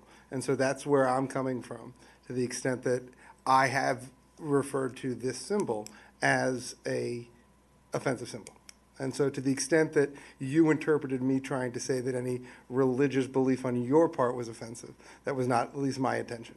And that's the background. And, you know, to follow up with, you know, if we're going within option number 2, I'd also agree that in the reimagine section, the first two, I agree. The first one, I can't even determine as an R. The second one, I think, is too amorphous. So it's, if there's going to be one of those, it'd be the bottom two. I think I'd lean slightly more towards the more modern on the bottom right, but it'd be one of the bottom two. Thank you. And since you're providing feedback on options, if you look at the previous feedback on that chart that Medium Giant had for us, I don't know, do you have that on the presentation? Yes, that one. If you look at the other check marks, there was the R with the bracket and then the R, which is a navigator slash. I know you have it, you express it in interpretation as well. Do we want to include any of those in the feedback? Just so that we can get comments from the public. And just to add, I mean, I think those other two that we're talking about are significantly better than those other two. And I also want to follow up with Councilmember Valeri. I agree with her. I don't know that I think a motto or a tagline is good for a city. I think having the city's name and some type of imagery is what we need. And, you know, some of the taglines, I mean, for the good, all together now, I don't know that adds as much as having a nice word mark and a symbol. So I want to agree with Councilmember Valeri. Thank you. Deputy City Manager Barak Matute. Madam Mayor, just to clarify, it sounds like the body's leaning toward option 2. We're not done collecting feedback from everybody yet, but that's what it sounds like so far. Thank you for asking. Councilmember Shaw. And to answer that question, I am leaning to the bottom two. I like the one with the heart. And I wanted to ask, because I was part of an original community group of folks that the city convened. I think this was like 2 years ago, that the city convened to start the branding process. And I'm not sure what happened to that community group, but it could be an option to reconvene that group of folks just to get some more feedback and some message testing. Please proceed. That group that you were involved in were the 8 focus groups. There were a total of 8 different focus groups that included different community members, business leaders, as well as internal. So we can, if that's the direction of the body, is to create or either go back to those. Jenny kept very extensive notes and contact information for those people, and we could bring it back to those people, because that's who you, I remember the group, I remember you, and we were part, and it was part of the 8 focus groups. I think I've heard from the majority of the colleagues that there definitely is interest in community feedback. I do recall when we last talked about this that some community members didn't even, they didn't know it was on agenda. They want an opportunity. They're excited to be able to provide feedback as, the feedback loop again, for now that you have some designs and, text for them to consider. So I definitely think that we, like every plan or everything that we have in the city, the Rockville way is to engage our community. And I think, it was a fantastic job on the front end. We just need to do that in the back end as we select the final option. So if I'm hearing correctly, you're gearing toward option 2, and the bottom 2, can you go to the slide, which is the reimagine? the bottom two, and which means keeping with the current scope, but adding the focus group back to take this for feedback, correct? I agree, and there are other two completely different logos. I didn't hear from all of my colleagues, but I personally, if we're asking feedback, we might as well give them some differentiated options, since you have them developed. Sometimes people want to see not just variations, but different options to consider. I would include So do you want those. to include it from the list from the previous mayor and council? Can you go back to this? Yes. The one that has the circle and the checks? Correct. So, no, we're not talking about, right now, we're talking about imagery only, correct? That's correct. Okay, so you want to go back to page 2, right here, at the bottom. So you want to include the 2 reimagined plus the other two that are circled here that have the checks from the previous discussion? Yeah, let's do a straw man poll. Are we okay to include? If you look at the option 2, proceed with, I think that's better use of the graphics to go by as opposed to the previous. Like, I think this sheet. Yeah. Okay. Madam Mayor, I've had my hand up. I haven't been able to get my feedback. Oh, sorry, we can't see you. Dr. Miles, please proceed. Yeah, I was going to say, essentially, like in contrast to others, I like the 2 on the left. I'm cool with option 2.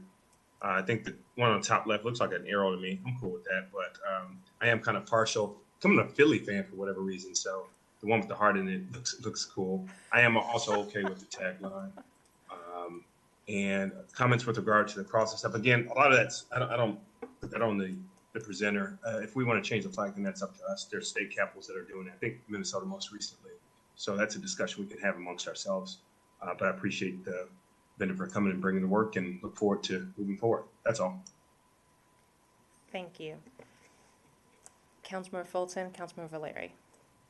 So just to clarify what we're doing, we're taking a straw poll on 2 designs to get message testing feedback on for potential tweaks. And if I'm understanding that right, what I would propose is sending one of the reworked designs. I'm also partial to the bottom 2, but I feel like you just kind of give the general idea, I thought. And if we wanted to send an entirely different design, I would go with the bracket. Please, Can I make a Kathy. suggestion? Yeah. Since everyone has this page in front of them, if you literally go through each one and vote, that might help. I don't think any of us want, is there anyone who wants any of the ones that were knocked out to come back? No. Okay. So we're really talking about that page. It's clear, the bottom 2, yes, okay? And the bracket, which is column 2, row 2.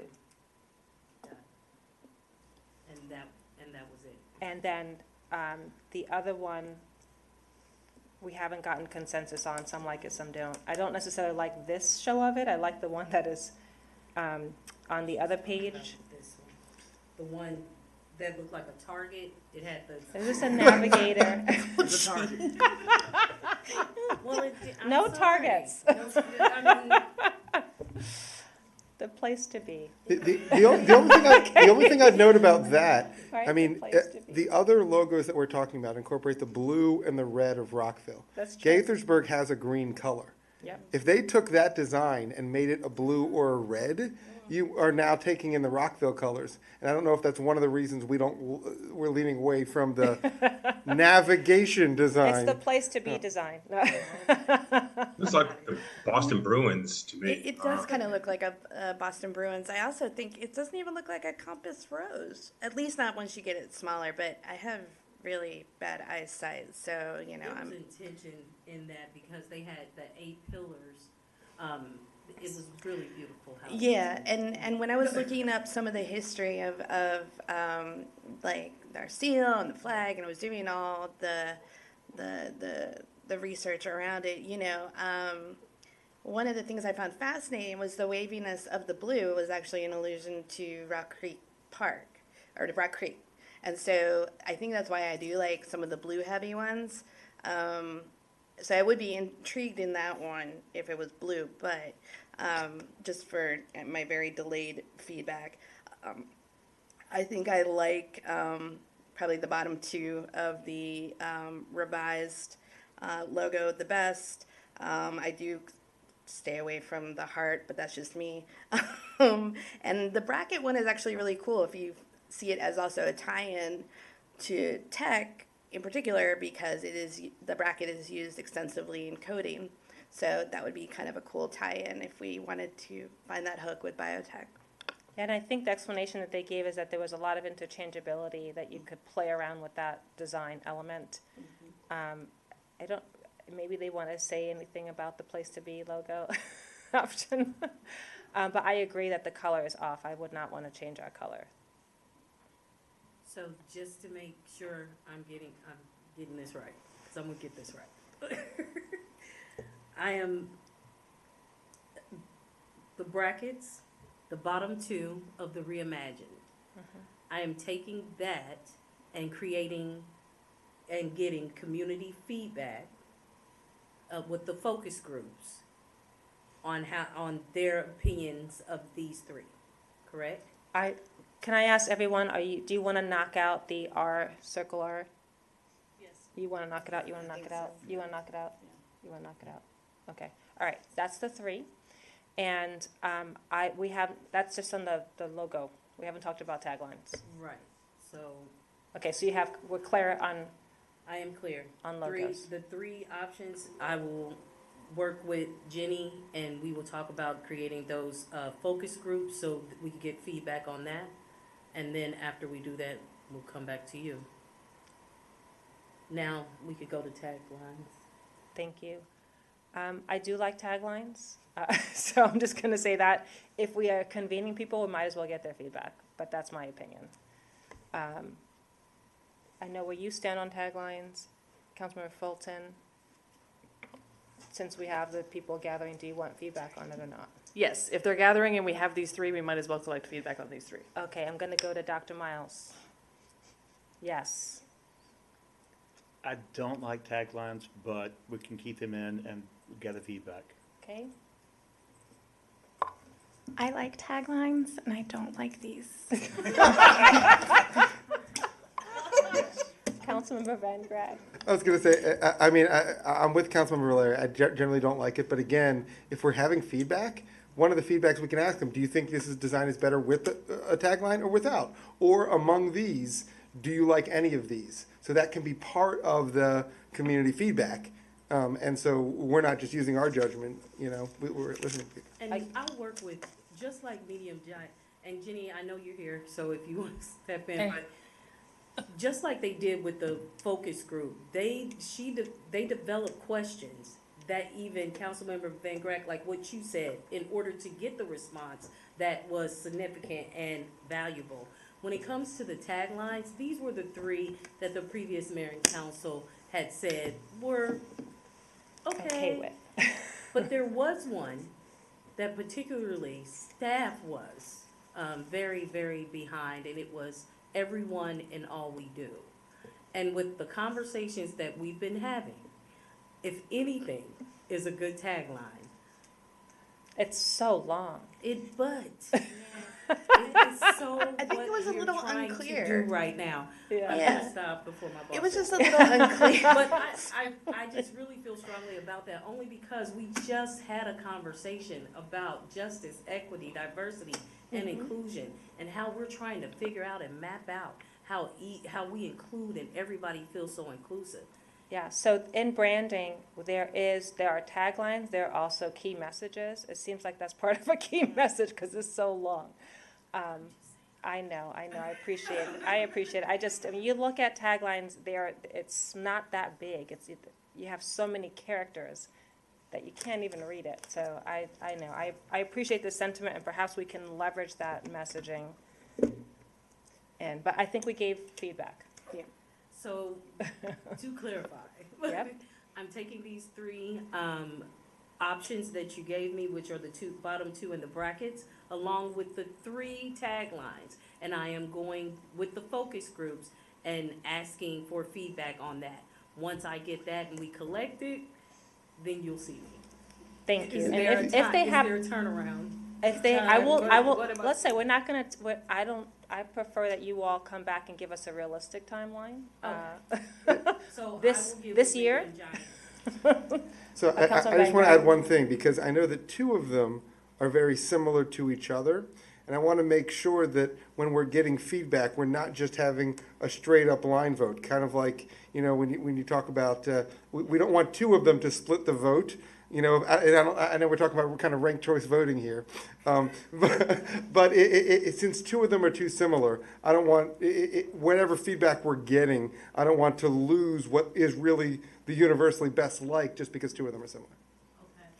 I would also note that sometimes in feedback, there may be a tweak, something that comes back even better than we see. So I'm open to that feedback. If you see something consistent with the focus groups that makes it sing, I will say I have seen a preview of the life science tagline, and I really love that.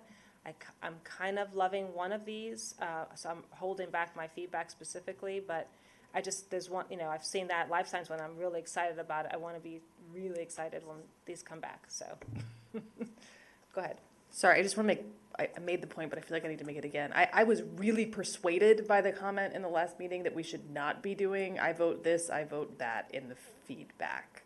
So however we get the feedback, it should be a vibe check, a what would you tweak, and not come back with like, we went to 75 people and 43 said this one. Okay. Well, I think just to give you an idea on what the previous focus group was, it was a conversation. Yeah. It wasn't, here's option one, put your hand up. It literally was a conversation. Perfect.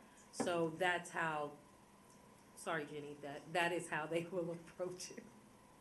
There is value of both qualitative and quantitative, but for this, the conversation is going to be really important. Councilman Van Grack, did you have something else? I was just agreeing with Yeah. Councilman Fulton. All right, I think we're good. Yes? All right. Yes, thank you. Thank you very much. Thank you all for your time. Thank you.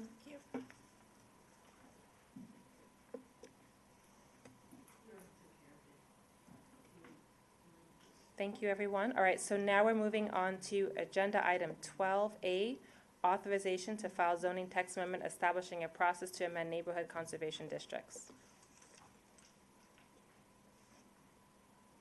And I promise while you're doing that I would pause at a particular time. We are now at 10:21. I'm watching our time. So I think this agenda item is slated to last about 20 minutes. Is that right? Yes, Okay. I believe we can do it.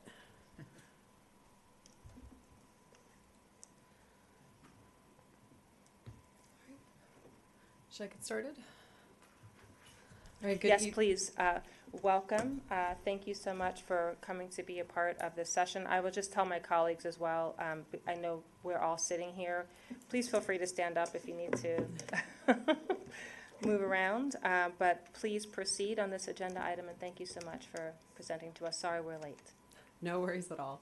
Good evening. My name is Jane Lyons-Rader. I'm a principal planner within Comprehensive Planning, and I'm joined tonight by my colleague Christopher Davis, who is a principal planner within Development Review. Senior principal planner within Development Review, correct?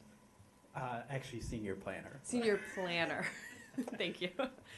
And we're here tonight for an authorization to file a zoning text amendment regarding neighborhood conservation districts. So what are neighborhood conservation districts? They are overlay zones intended to provide a vehicle for the revitalization or conservation of older areas within the city that have distinctive features, identity, or character that is worthy of retention or enhancement. And so these neighborhood conservation districts are established through the adoption of a neighborhood conservation district, an NCD plan, and then a accompanying NCD zone. So this was first created in 2007 with the adoption of the Lincoln Park Neighborhood Conservation District Plan. And still currently the only neighborhood conservation district is within the neighborhood of Lincoln Park.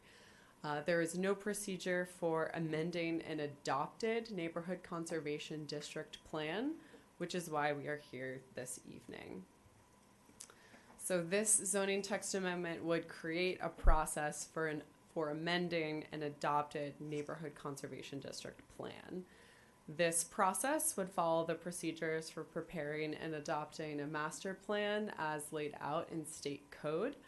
And upon the adoption of the plan, the mayor and council would be able to file a text or sectional map amendment to bring the neighborhood conservation district zone into conformance with the amended plan.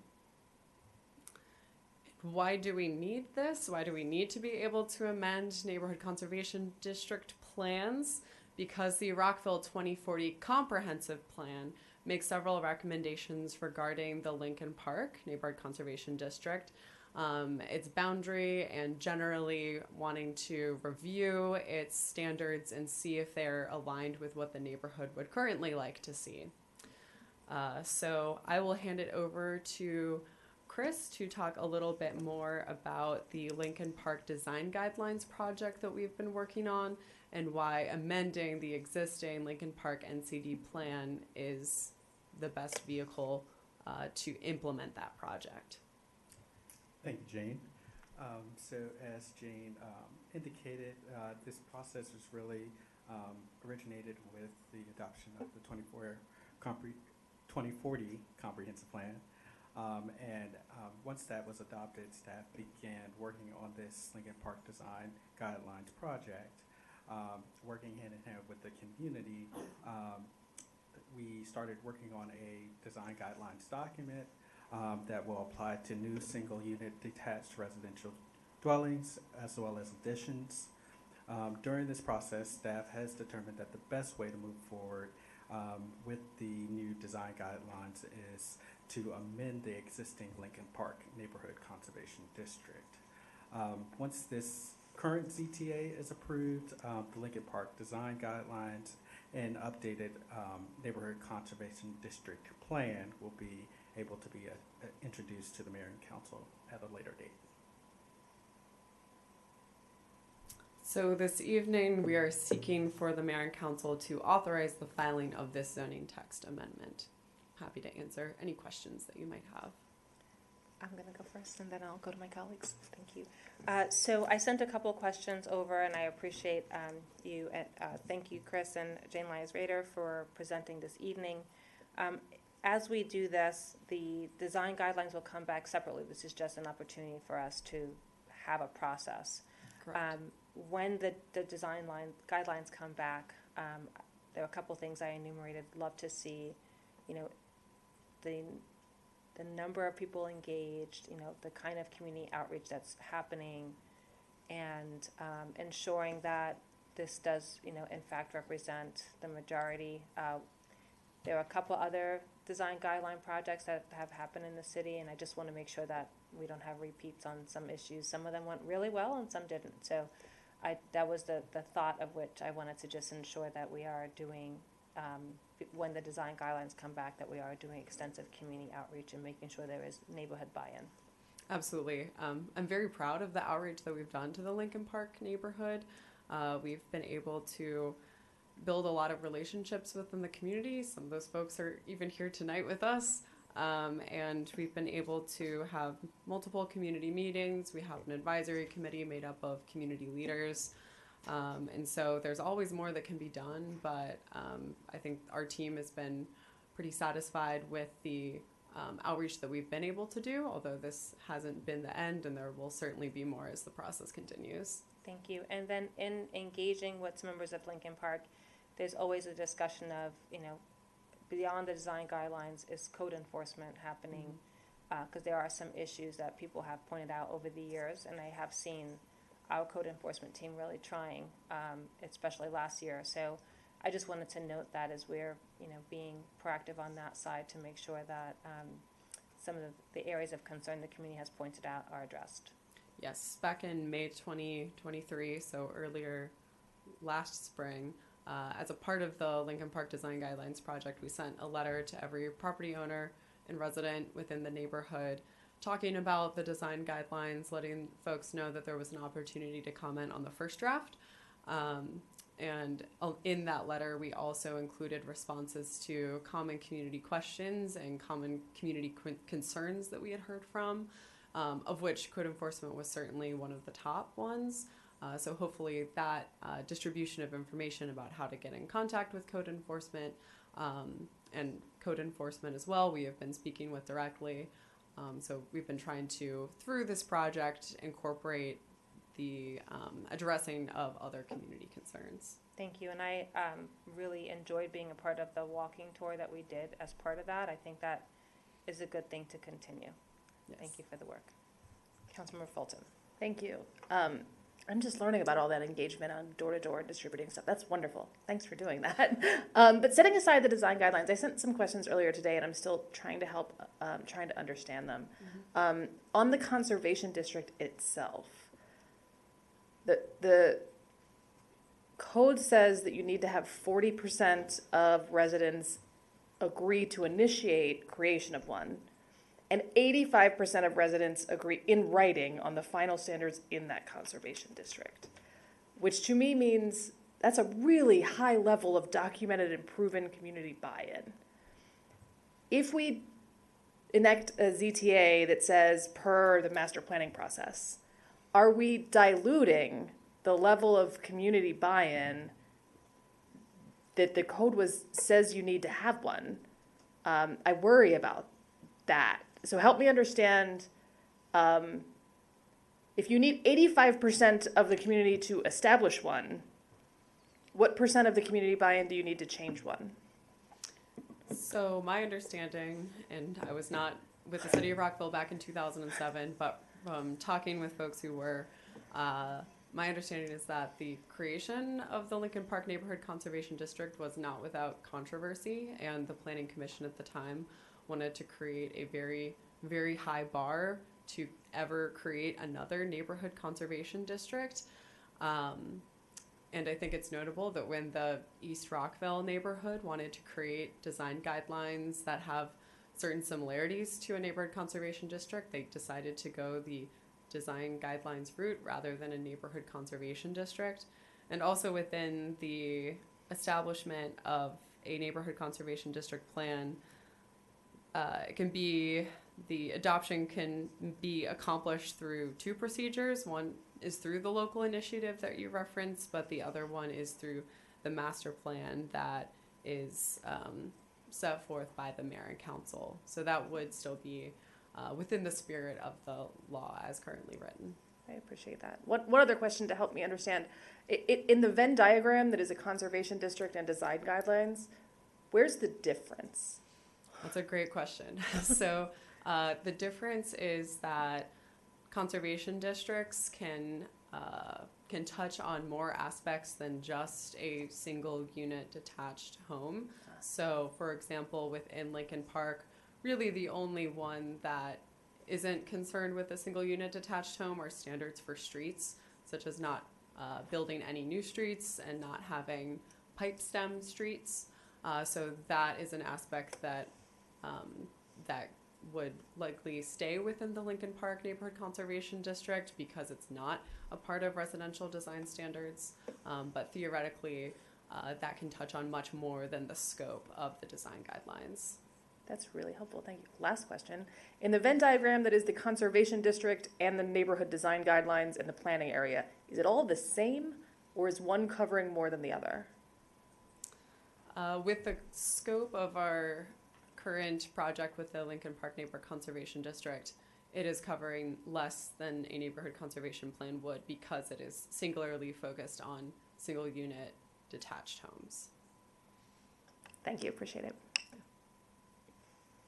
Thank you. Any other questions? All right.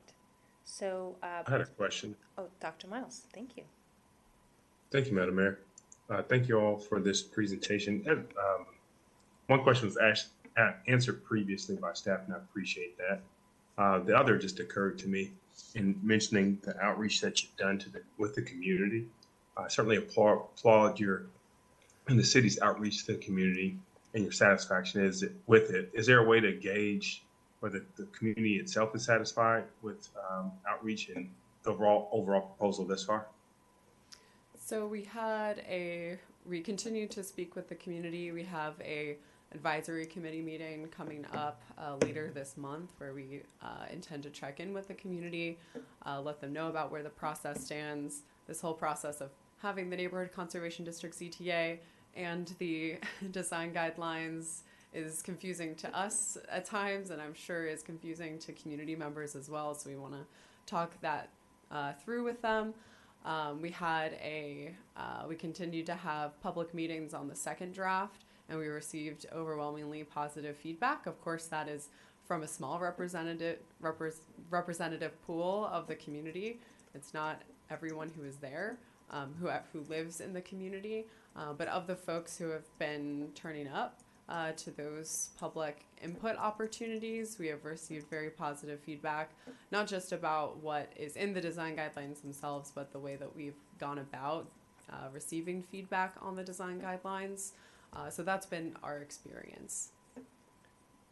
Well, I appreciate the candor on that. Is there a way that we can perhaps broaden the scope beyond the, as you mentioned, small group of people who are able to participate for whatever reason, either, life circumstance, maybe perhaps they're retired or perhaps they have a job that allows them to participate.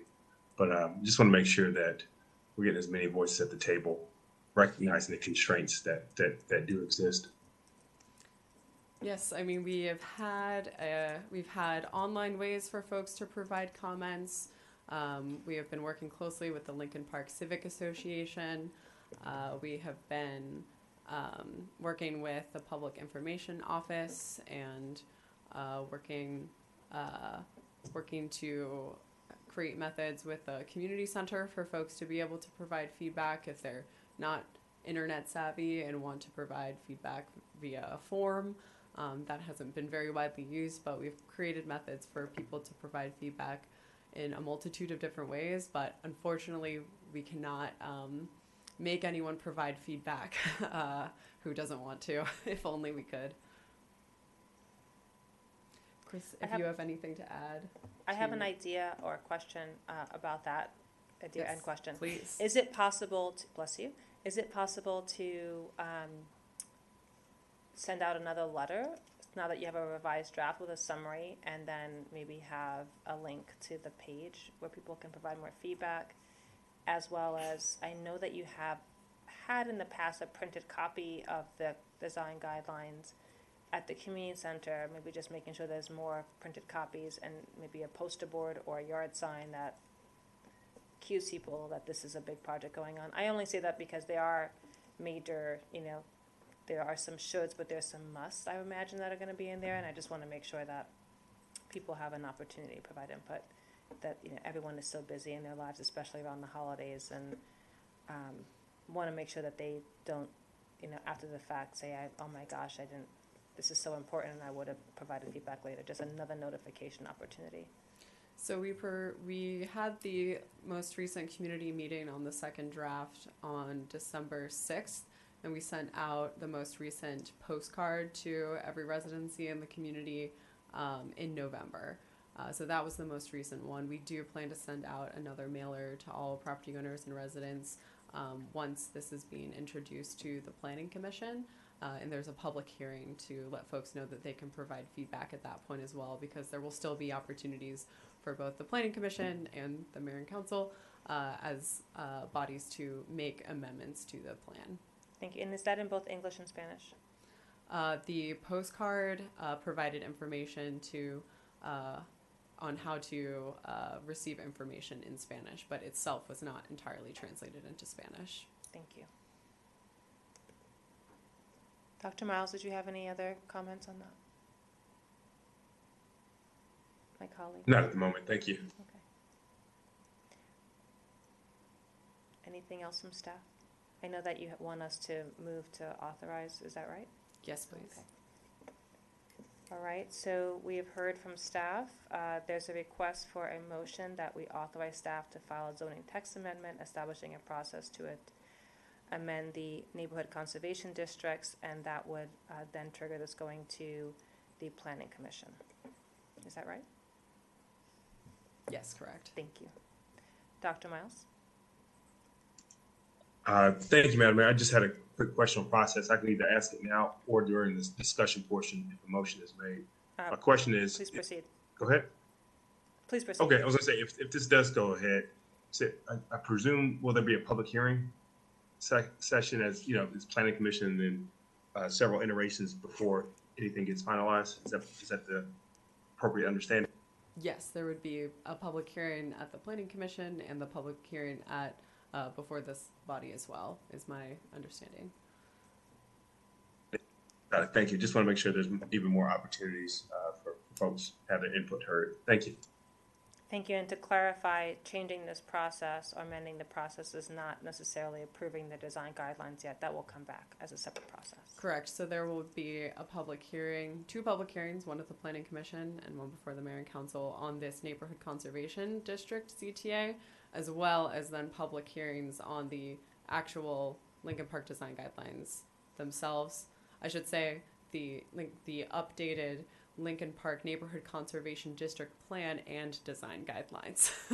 It will be a document that is the plan, which is an update to the comprehensive plan, and then as an addendum to that updated Neighborhood Conservation District Plan will be the design guidelines. The plan is to still be able to adopt the design guidelines by reference in the same way that the East Rockville design guidelines are adopted by reference, but we still need to have the actual Neighborhood Conservation District Plan itself as well. Thank you. All right, is anyone willing to make a motion? Councilmember Fulton. I move to authorize the filing of zoning text amendment establishing a process to amend the neighborhood conservation districts. Second. Councilmember Jackson, second. I'll get you this next time. Councilmember Jackson has seconded. All those in favor, please raise your hand and say aye. Aye. It is unanimous. Thank you. Thank you. Thank you both. We appreciate all of your work.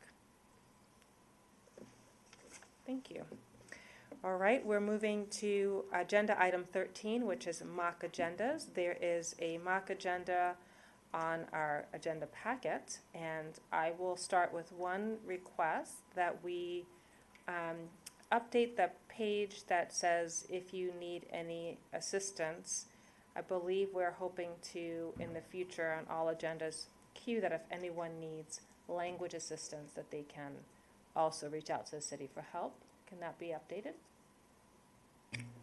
Yes, we have a meeting with the Jedi and city manager, acting city manager on that, and how we're going to go about doing that. Wonderful. Thank you. Any comments on this agenda?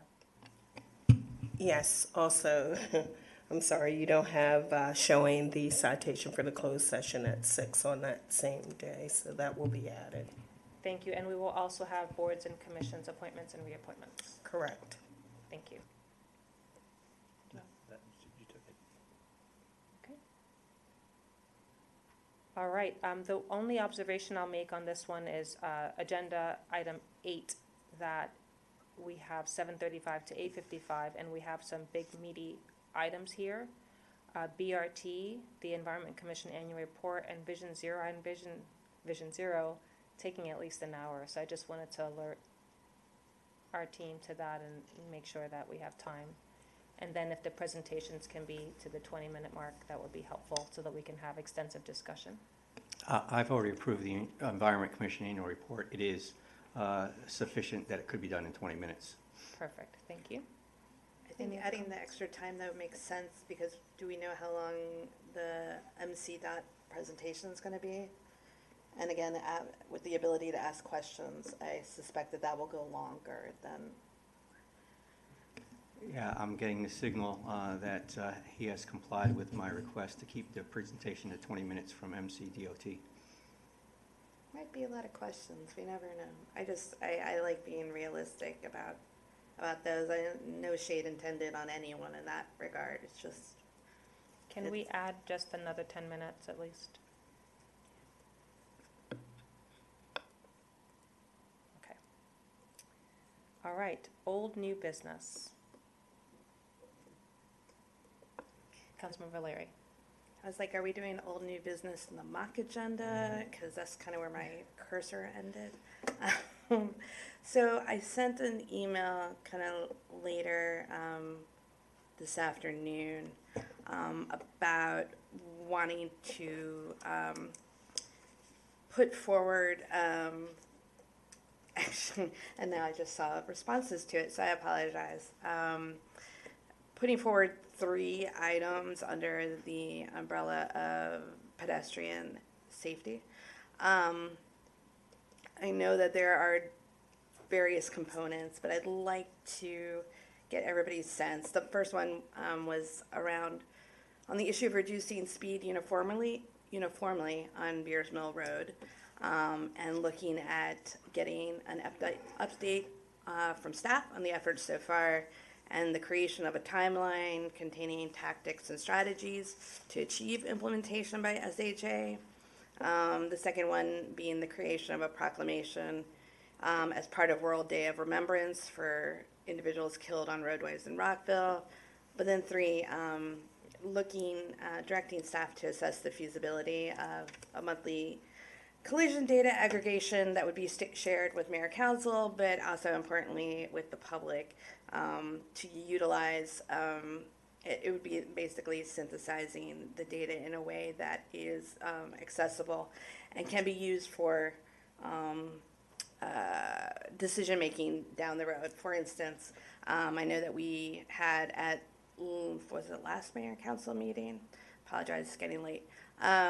When we were looking at the new development in Rockshire, having the collision data around the entire proposed development would be really helpful then when we are looking at any proposed development to see, okay, this is an opportunity for us to make this intersection safer, et cetera. So I will stop blathering on, but was wondering if my colleagues were open to just kind of pushing these forward and seeing what is possible and what is not. I'll just note, I see the city manager in his chair ready, but I know that you said that item, when I spoke to you, to ask about these items 1 and 3, you'd be willing to come back to us on January 22nd about that? Yes, particularly item 3. Item 3, I don't have enough information to respond without Brian, professional help. Item number 1, we essentially have already asked for a speed study, and I wouldn't want to use the word uniform because Beers Mill Road has 3 speeds on it as it's in Rockville. It's 30 miles per hour closer to the town center. It changes to 35 down toward Claggett, and it goes to 40 near Edmonston, I believe. And so the request we are asking is for a speed study in the 40 mile an hour zone in the hopes to lower that to 35, but not to change the 30 mile an hour zone. And I'm afraid the wording might get us there. I see Councilmember Valeri nodding. So I think we effectively have already done what Councilmember Valeri was asking in number 1, and I don't have a timeline for that. Number 2, Madam Mayor, I defer to you. And number 3, I would suggest we come back on the 22nd with Mr. Barnett Woods to give us a little more detail on those 2 databases and what can be done. Thank you. So I don't know if my colleagues had a chance to look, but number 2 is specifically in November. There's World Day of Remembrance. I think it's a good idea. So if my colleagues are open to voting to add that for the month of November, there is some template language we can leverage. I would entertain a motion to proceed with that proclamation. Go ahead. I mean, I don't know, it feels Councilmember self-serving. Valeri. This is my idea, right? I'd like, I guess I would be moving to introduce a proclamation this November 2024 on World Day of Remembrance in the city of Rockville. Second. It's been moved and second. All those in favor, please say aye and raise your hand. Aye. It's unanimous. Thank you. Dr. Miles, I see that you had your hand up. Thank you, Madam Mayor. Y'all already took care of it. I was going to have her make a motion, and she took care of it, so I'll stand by. Thank y'all. Thank you very much. I shared a potential item on green permits. So the city of Rockville created a climate action plan, and I'm very happy that we are moving in the direction of putting EV chargers in right away, encouraging residents to go green.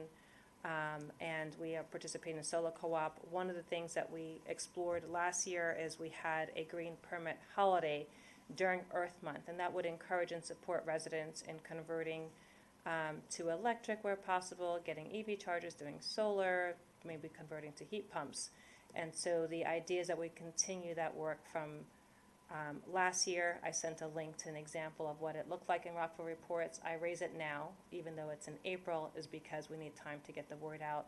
Last time we put an article in Rockville Reports in February, and I want to see if my colleagues would support doing this again. So, Dr. Miles. Thank you, Madam Mayor. I'm happy to make a motion to this regard, but did have a question to you or staff.